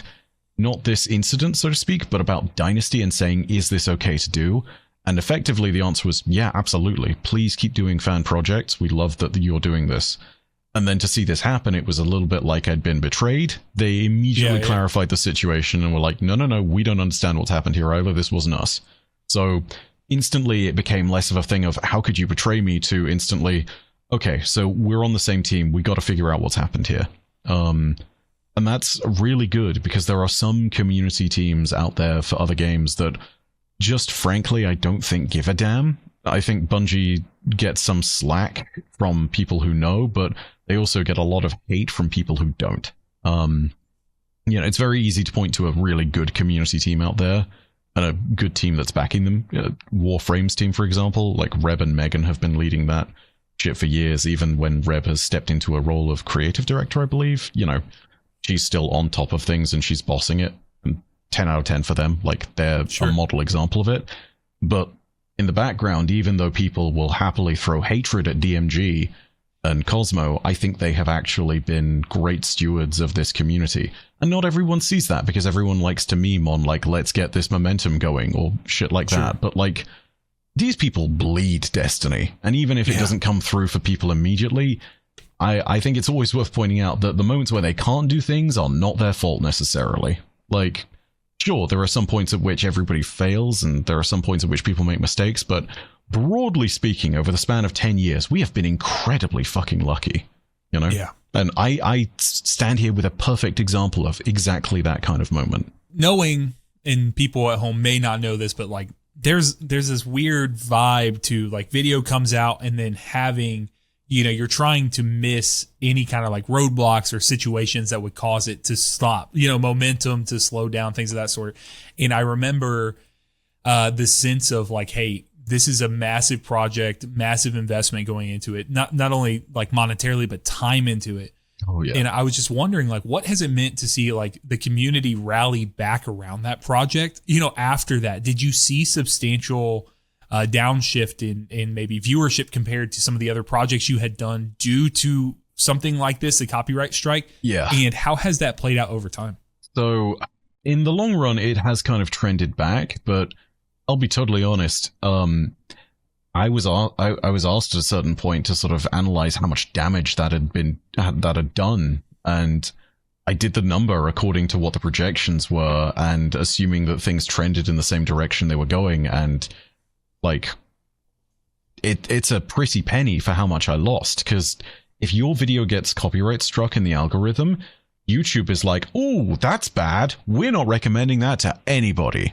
And Sure. whilst, you know, it had already gotten like 500,000 to 1 million views at this point, it was still very much at that point where there is the growth before the copyright strike and there was the sort of growth of viewership afterwards, and the two are completely different curves. It's funny too, because like you see it literally drop to zero for a time when the strike is going through, and then about 12 hours later it slowly picks back up again. And there is a world where that didn't happen, where I need to go ahead and double check this because I have a ratio in mind for what's going on with it. Because yeah, currently Dynasty sits at 1.8 million views, and there is a world where it could have hit 2.5 based on all of that. So if anybody who's a YouTuber and knows how much money that ends up making you, you understand how much that's me missing out on. And to put it really bluntly, that is a lot. And so yeah, that really did screw around with a lot of what I'd done there. It took it's part of the reason why it took a while to recoup the investment that I'd thrown into the project.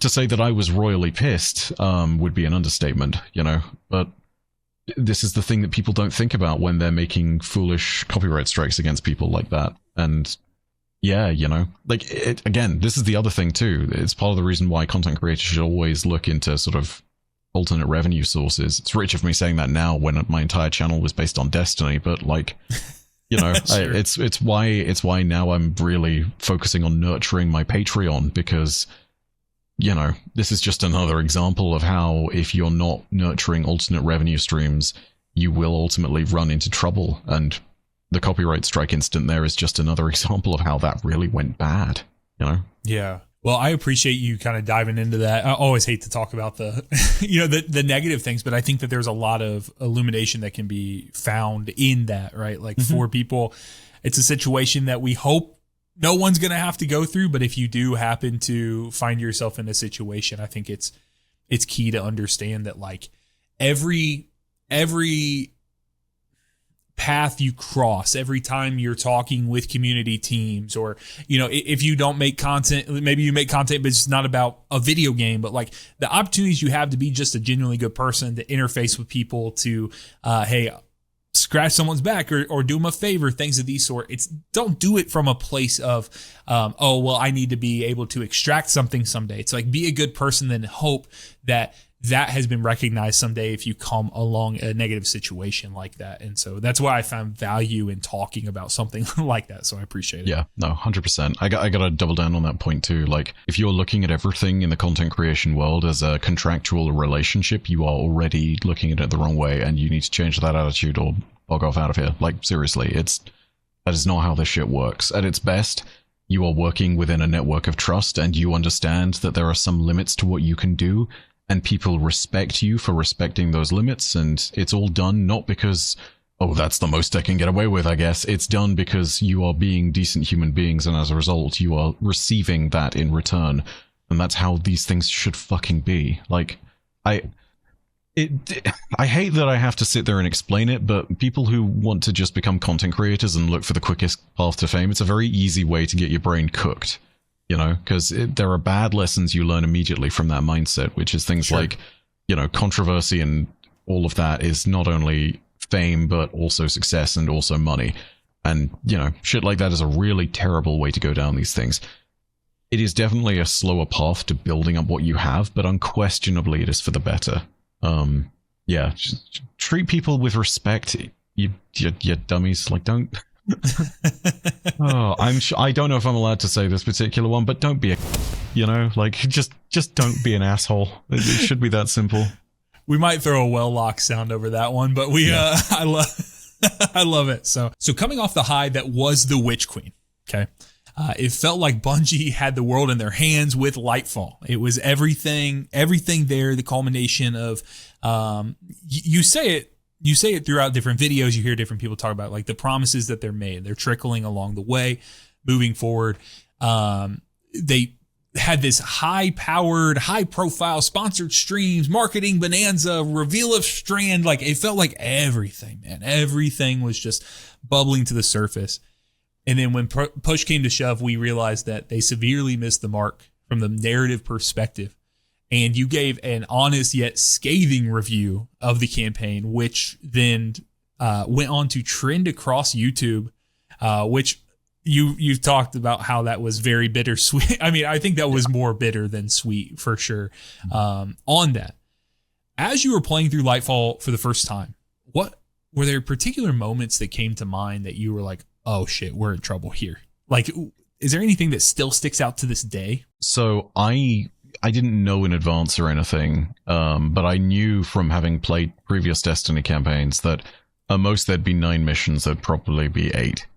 And so by the time we got to mission 6 and some major things hadn't been explained, and we still didn't know what the fuck the Veil was, at that point, I was getting really, really fucking nervous. And I was like, okay, hold on, because it's possible that they do just go ahead and want to do a big reveal in the final mission, and they want to go ahead and then drop the massive explanation of this is what it is, and this is why it's so important, and maybe that moment is going to be something that's worth it. Like, I at the time being, I think I was thinking back to Shadowkeep and the reveal of the pyramid ship for the first time, and I was like, oh, this all adds the context I need as to why this is happening. You know, like, I was very hopeful that they were going to kind of pull that. And, you know, the Veil reveal on its own is cool, but it gives no context. And I realized as I was fighting Callus that, oh shit, we're not going to get context on this, are we? It's just going to happen. And then the ending comes along. Forget about anything to do with Nimbus and the fist bump. Think about what comes after that, and think about the portal being created into the Traveler. And we know what that is now, right? Like, we understand that. At the time being, I was sitting there and I was like, oh no, they have pulled a D1 vanilla. They've gone back and they've told this story, and they've told no one what it is. They've literally failed to explain the damn thing. They have not even left us with, I don't even have time to explain what I don't have time to explain. They haven't even acknowledged that there is a question that's gone unanswered. They have picked up on this thing and assumed we all know what it is. And I'm gonna go ahead and say this right now. You're right to call the moment of me making that scathing review more bitter than sweet. I won't say who for obvious reasons, but like, I was in touch with people at Bungie, and I was in touch with people who were attached in some way to narrative, and, you know, that moment for the team was not good. I don't know this, but I think it's fair to say that I'm not the only one who has brought up suspicions over the years that Lightfall's campaign was heavily tampered with. Because here's the thing, right? I gave it a scathing review, but I also then looked at the seasons afterwards and I was like, this is the stuff we were missing. You know, like that cutscene from Season of the Deep, which explains what the Veil is and what's going on with the Witness and its origins. That was something that clearly should have been in Lightfall, right?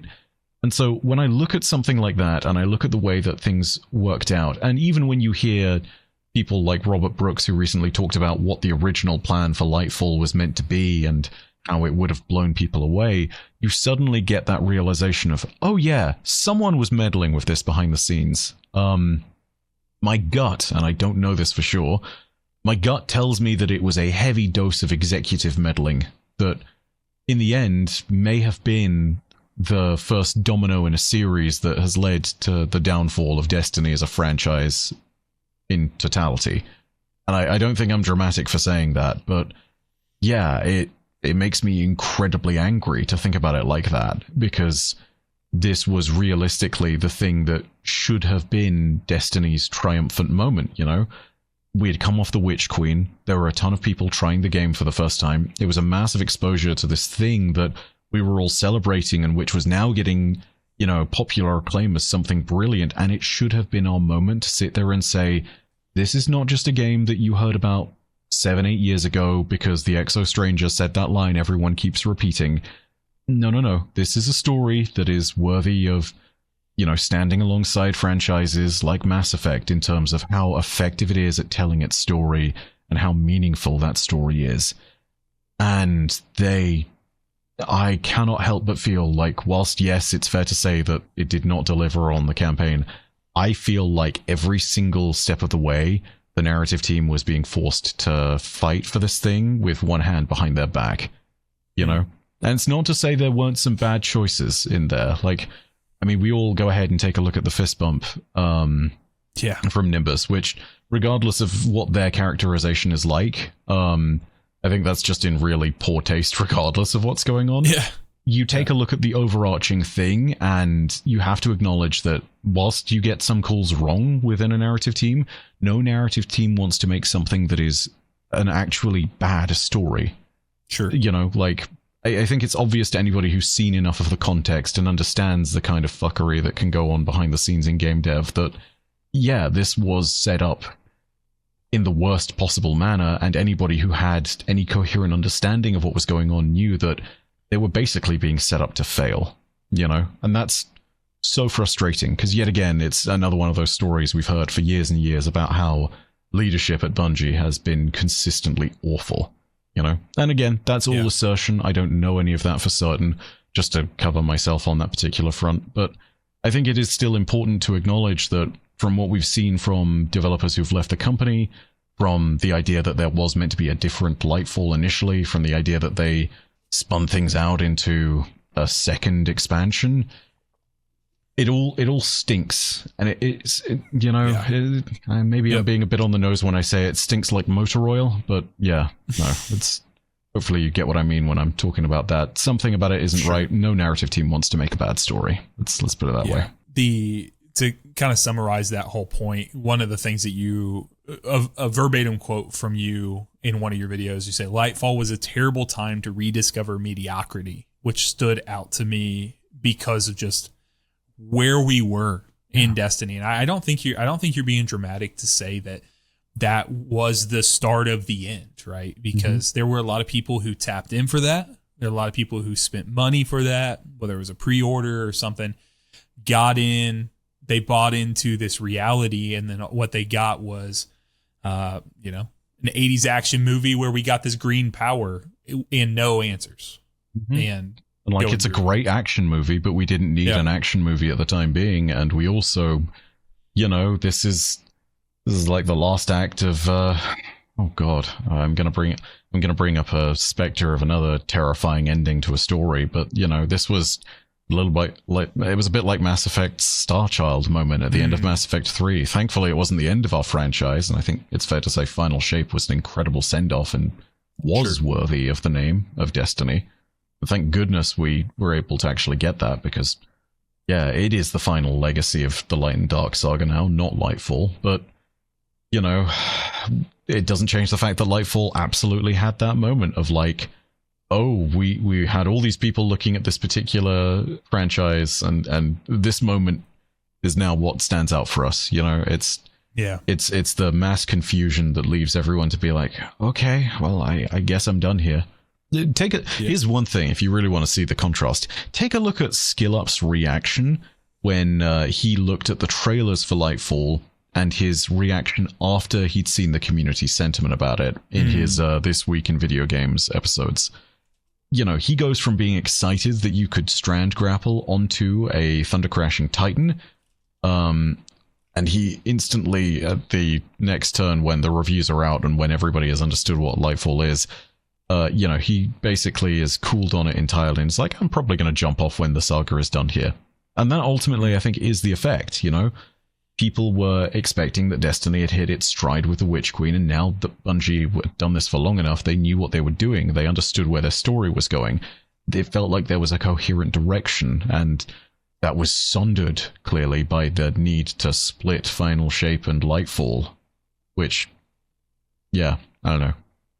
So much malfeasance must have gone into that, and it makes me mad to think about it to this day, It astounds me how much better Bungie does, like when they get, or did historically, I guess, when they had the time by delaying the game, right? Like pushing things back for the Witch Queen, pushing things back for the Final Shape. But then when we have situations like, Shadowkeep was a much smaller expansion. We knew it was going to be because it was their first foray outside of the Activision verse or whatever you want to call it. Beyond Light got delayed, but that was more of a technical piece, obviously, with everything that came into that and the sunsetting of it all. But seeing the Witch Queen reception in final shape, it was awesome. And so that was the future that I was hoping we were getting into. Though I did months ago at this point call on this very podcast with Llama and saying the title of that podcast that we did back then was like, did we just see the delay of Destiny's final update? So we called it. I'm not happy about it, but we were talking about it even back then. Okay. So here's what I want to do to close today. And again, thank you so much for your time. I appreciate the time we've done today. So I want to do a rapid fire closing segment. So I'm going to, I'll read what I wrote because I think that's going to explain it the best. So the greatest authors are constantly teasing and introducing concepts, new characters, locations, story threads. They'll be fulfilled later down the line, whether in the final chapters of a book or in a climactic moment of a story, pulling everything together. Think the gun you see at the beginning is the smoking gun at the end that solves the conflict, so to speak. Now that we've seemingly reached the end of Destiny, I want to think back on some of the quote unquote narrative promises that Bungie made over the years. And I want you to tell me if you think those promises have been fulfilled or forgotten. And possibly, there's possibly a world where they lay in between, but fulfilled or forgotten. Okay, So that is the concept here. Some of these concepts may be a bit broad. Some will be hyper specific, but regardless, I want to compare the original promise made and then to where they landed. So if you understand the concept, we'll get into it. I'm going to start here with the Traveler as a concept. Do you think that Bungie fulfilled this, or did it feel forgotten in the end? Fulfilled, but I would put an asterisk and separate the Gardener from the Traveler, because they built up the mythology and then basically said, hey, the Traveler is just this manifestation you see. There is something further and more mysterious behind it. I think that was the right move. They separated something tangible from something genuinely godlike and divine and out of time. Gotcha. Next, we have the Speaker. This one absolutely fulfilled. Yeah, like we have speakers that are now currently in the game, people like Micah 10 and technically Crow and Mithrax, and they're just not called that, but their entire origins are explained in a lore book called Constellations too. So yeah, absolutely, that's fulfilled. How about the Darkness? Also fulfilled.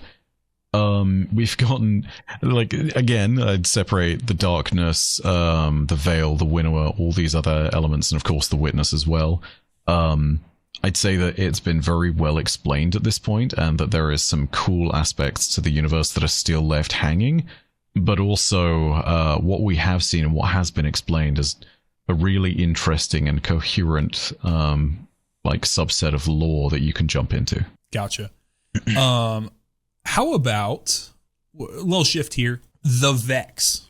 Okay, so my concept for this is I feel like as old as Destiny is, felt like it was touted that the Vex were going to be the primary adversary. Like they were the big bad, like TM. And I don't know if that is true. Maybe I'm misremembering that, but like I always felt like there was something going to be turning. But then we got this Maya Sundaresh story that tried to do it. I never really vibed with it that much. And so maybe I'm cutting into you. How do you feel about the Vex and where they live in the world? Within Light and Dark Saga, I think fulfilled as far as like understanding the Vex, but really not fulfilled in terms of them being the big bad.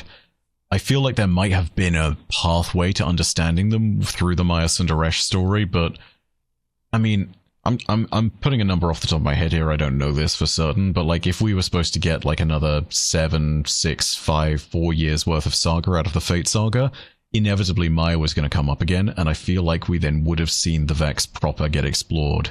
Because there's so much that we haven't seen out of them as far as stuff that appears in game and in main campaigns, and they are also just one of the...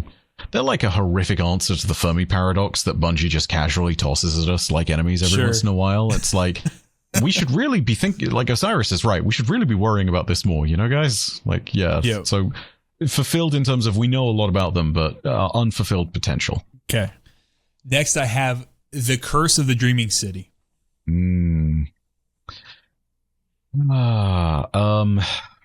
Unfulfilled. We never actually got a reasonable answer as to what it was, because the best answers we got were in Truth to Power, and that book is full of lies. We have a good idea of what it is with regards to it being wish magic and potentially having some Vex fuckery to do with it, and also, of course, including the magics of the Taken and Savathun and a few other bits and pieces, but actually breaking the curse on the Dreaming City is something that I think a great Destiny campaign could have entirely revolved around. And yeah, that would have been really cool to see, but no, I don't think that was fulfilled. So this we did receive a conclusion for, but I want to know if you feel like it was fulfilled or forgotten. I think I know where this goes. The 15th wish. Oh, no, not where I thought it was going. I'm kind of on the 15th wish. I think it's a cool introduction and use of the 15th wish as a means of bringing Riven back for a season, but I think it suffers from similar things as to what most of Lightfall did, where it's like, this was a cool concept that was executed on, but if this had been given more time in the oven and had been thought of from the very beginning, I think we would have been able to see hints and signs towards it for a long, long time. So, like, it's cool, but I don't think they completely fulfilled the promise of the 15th wish. Yeah, it almost felt like it was something better left, just etheric for all of time, just to be there.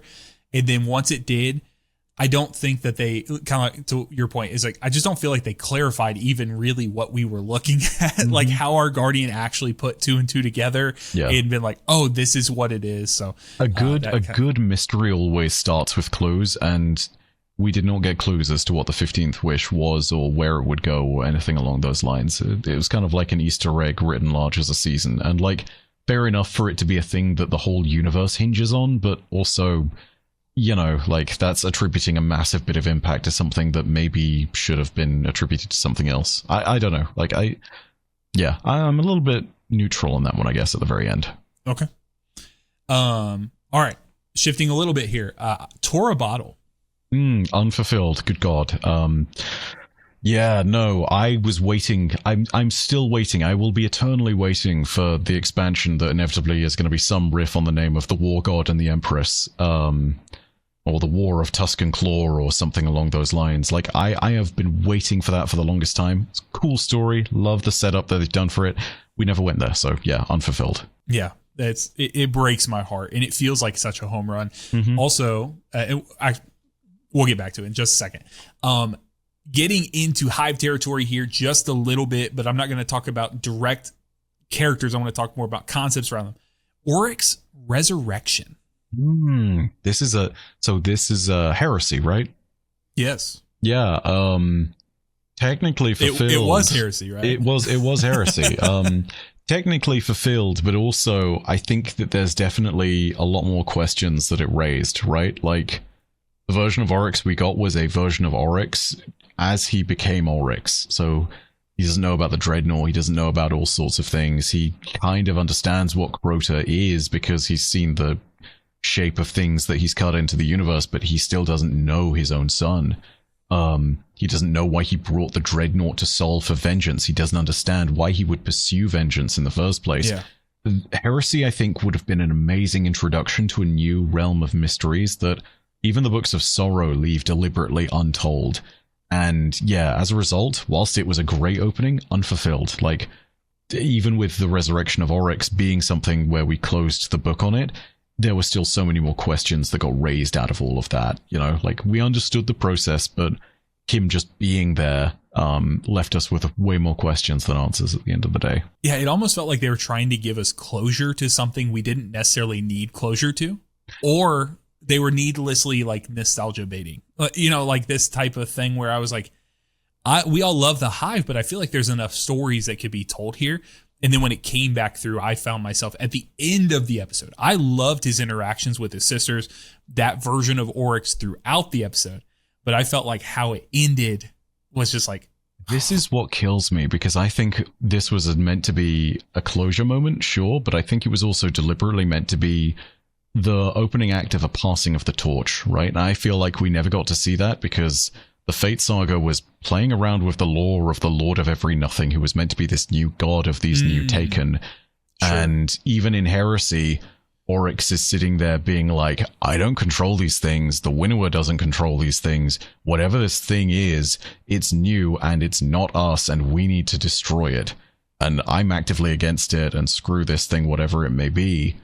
And I think that if we'd seen the full Fate Saga, we might have actually seen all of that pan out in the end. And that would have been a different set of circumstances. You know, Heresy is a closing of a chapter, but I think also the context comes from when you look at the back cover of the book as well and see what happens next. Sure. Like, I can't help but feel like lots of those mysteries would have made so much more sense if the narrative team had been given time to cook.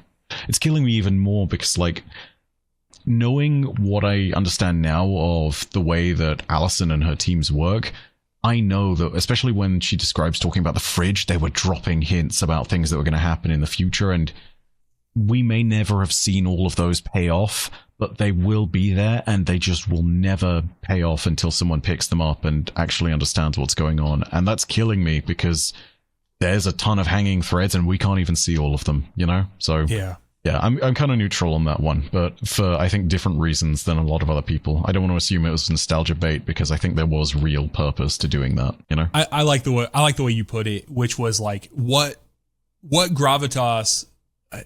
It's like, okay, well, these are just new Taken, but hearing the literal Taken King be like, oh shit, no, this is a big deal. This is a problem. That you're absolutely right. So that's why you're the lore guy and I'm not. Next one here, we're going to hit the Hive Pantheon, but from different angles. Savathun's song. Ooh, totally unresolved. Just happened and then nothing was done about it at all. Weird. I don't know why that's a thing that was totally unresolved, but would have been so fun to see that end up being a corruptive influence later on, and it just was never used. Listening through the entire Witch Queen for just like where it was playing, to see it manifest in some way, to see it shape the way we could use our powers and stuff. And I just really felt like it, you know, hearing Shax humming, like they've gone through these things, Crow whistling, like what are we talking about that we don't get something more with this, like that it was going to be, man, yeah, that was something that I thought was such a cool concept in the world. I'm a big music guy, so like just that in and of itself. 100%. Moving on here, just a few more. Xivu Arath's Throne World. Unresolved, just like Tora Basel. I feel like inevitably we would have had to cross over into some degree of that when it comes to fighting against her when the Cabal are involved. Like, the Black Terrace was gonna come up at some point, there's no question about it, because if she's gonna fight against the Cabal, she's gonna make use of it. It's not just because it's, resurrection as well, like, it's a core part of her strategy. Like, she invades places by tearing holes in the Ascendant Plane and basically transposing the Black Terrace, her throne world, above a planet, and then letting her whole invasion fleet just swarm over it. You know, it's the ultimate logistics maneuver. And yeah, no, 100% that's going to be a thing in the future. No question. Oh, it would have been, rather. I wish. God, I wish so badly. I need a like Cyberpunk Edge Runners or something. Like I need a show. I need them to let Sony Animation, you know, they've had everything with Into the Spider-Verse and all the what they just do, K-pop Demon Hunters, like that team, get their hands on Destiny in some capacity and then just really have it catch flame and do that. It would be awesome. But please, Sony, stay away from any sort of live action Destiny. It will not do, I don't think it will do any justice to it. But we'll see. All right. Nezarec. Ooh, unresolved, but deliberately so. And I think that's right. I think his potential as an element of the world that just persists and is like a constant eldritch horror is actually, in a weird way, is fulfilled. And it is good that he kind of died in The Root of Nightmares, but didn't truly die. Like, this is something I think people don't understand truly about him. You can't kill the concept of terror, right? So Nezarec is still out there, Nezarec is still alive, and I love that, because some things you shouldn't be able to kill, and some eldritch gods and whatnot should not be something that you can immediately destroy with a Nova Bomb, and it's just gone forever. Like, he persists in our dreams as well, which is a great way of saying, you carry this seed of evil with you too, you know? I love where they were taking his direction, even if we didn't get to see it pan out. Yeah. Okay, These last four are a little different, but they kind of popped in mind as promises that were made, not necessarily narratively, but I want to throw them out to you. This one's a bit obscure. The Galaxy Pools. So from what I've heard over the years, like thrown out on Twitter, is the Galaxy Pools was an idea that never ended up being a thing, that was easy to leave in game, which was never meant to actually have any coherent narrative like part to play in anything, and was just kind of like a test whatever.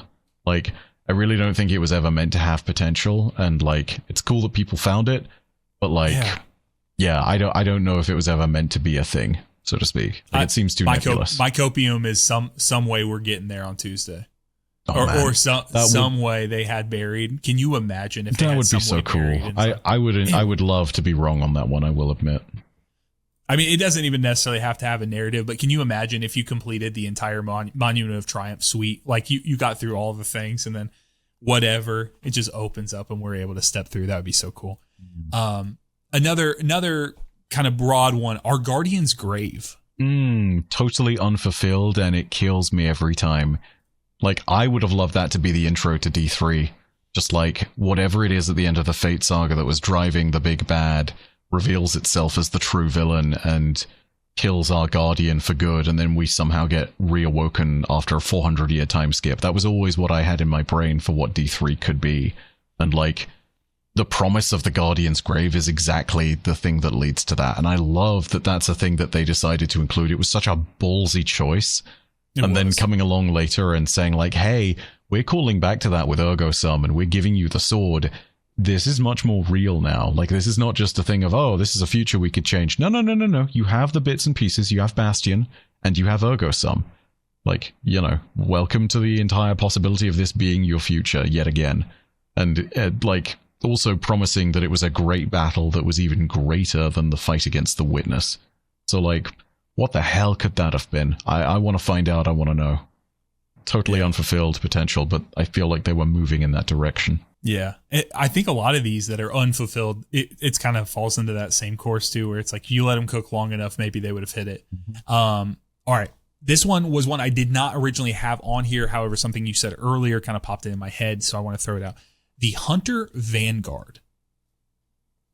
Just the position of the Hunter Vanguard, the promise that it presented early on, the stories of old, and where we've landed today. Fulfilled. I think Crow took up the mantle appropriately. The actual quest for Still Hunt, I think, is a brilliant kind of passing of the torch moment. I think absolutely they've done that one well. Like, they needed to have Crow not only accept his responsibility and accept the wrongdoing for what Aldrin had done in his past life, but yeah, they needed to have that moment where the torch could be passed so they could lay Cade to rest properly. Like, the excision doesn't work if you haven't done Still Hunt beforehand. You know? Like, it doesn't make sense. And ultimately, I think that's a testament to the fact that that is actually a chapter that's been closed really well. That's awesome. All right, this last one is going to hit close to home for you. Oh boy. Kel'Garath. That son of a bitch.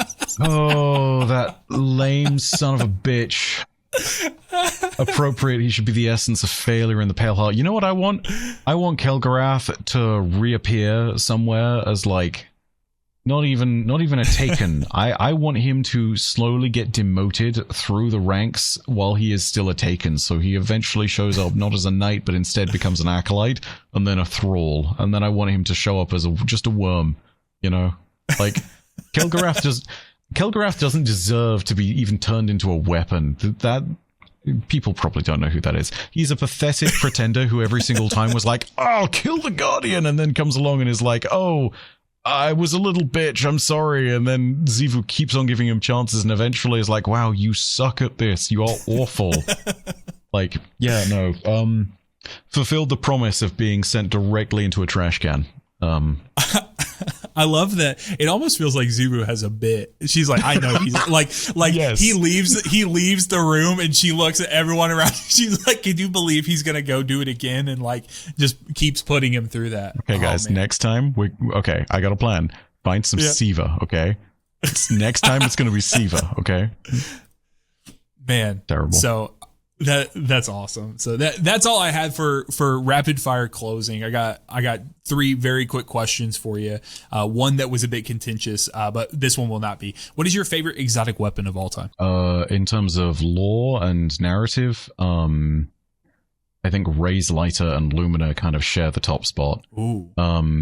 They're both weapons which have originally been terrible things of darkness that have been corrupted, and which we have taken and used our own power to reforge them in the light. And I love that kind of story because, yeah, redemption arcs are cool, but this is not just redemption. This is us creating a pure expression of our power over evil. And I love that kind of idea.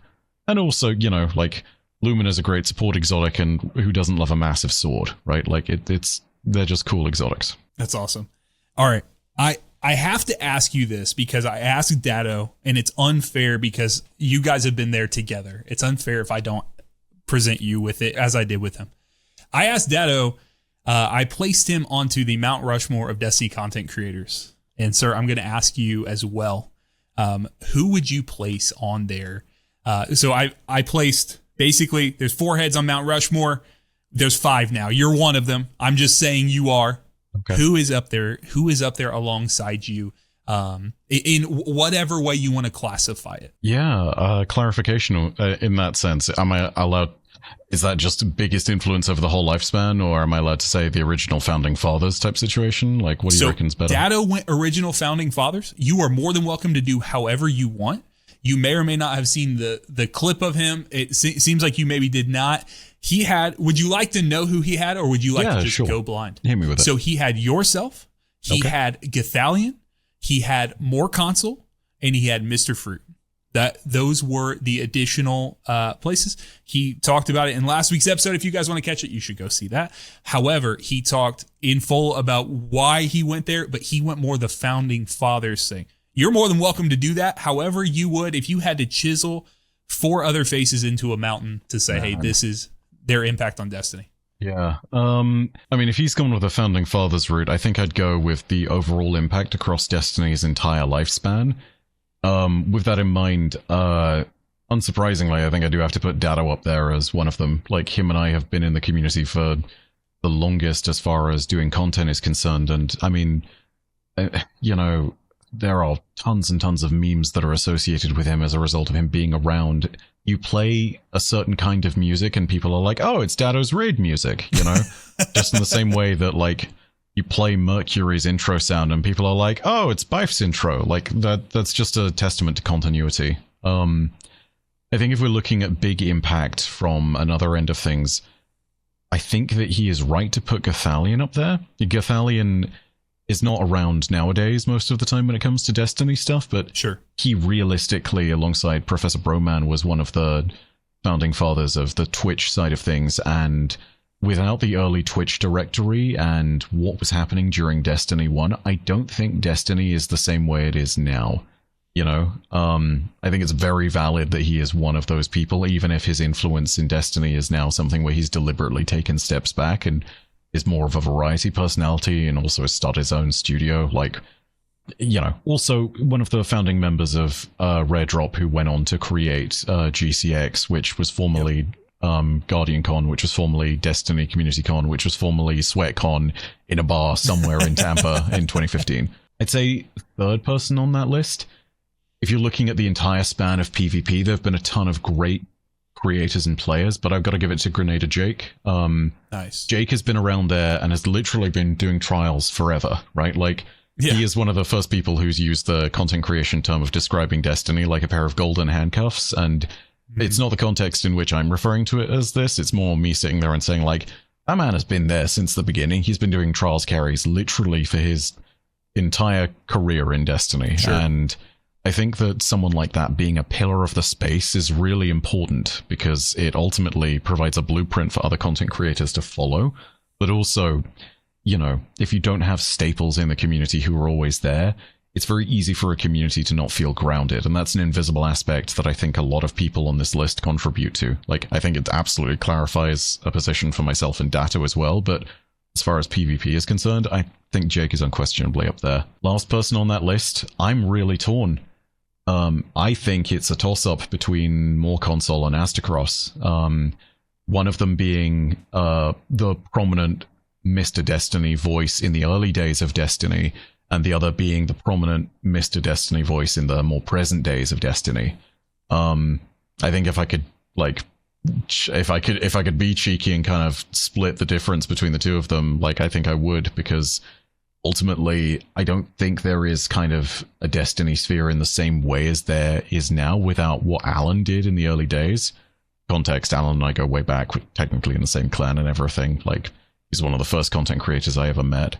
But equally, Astacross has been incredibly influential. He has been one of the key guiding voices of the community over years, and whilst you can agree or disagree with something that's going on, I think it's really hard to disagree on the idea that his influence is truly generational as far as the community is concerned.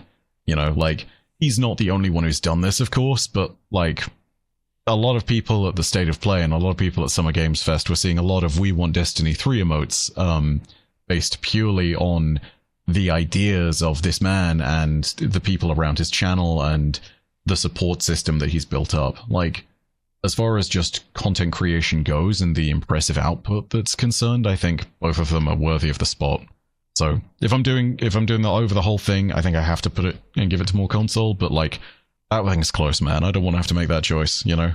If Destiny kept on going and you told me to answer this question a year after this, I'd have to say cross. But yeah, Alan has been there for years and was doing things for years, and yeah, I think it's really hard to dismiss his influence over things. That's awesome. That's a tough question, man. I hate having to pick between Cross and Alan at the very end there. But Dado said the exact same thing. He's like, I don't want to make, and I said, it's not putting anyone else down. It's elevating people and showing respect and honor to the people who have done. So like, I hope everyone listening gets that from it, because it's not the point is not to put anyone particular down. We're not talking, anyone who gets brought up is not in a negative concept. This is a positive thing.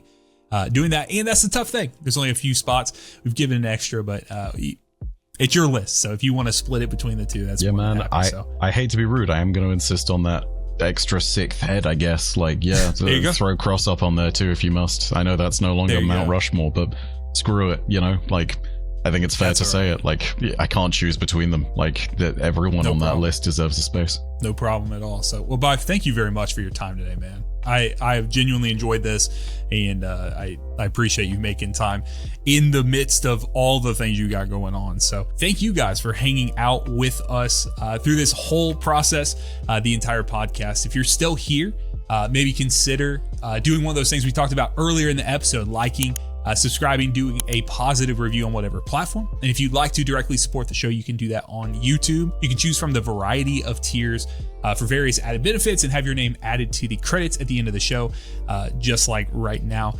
For Sax and Byf, be blessed, yo.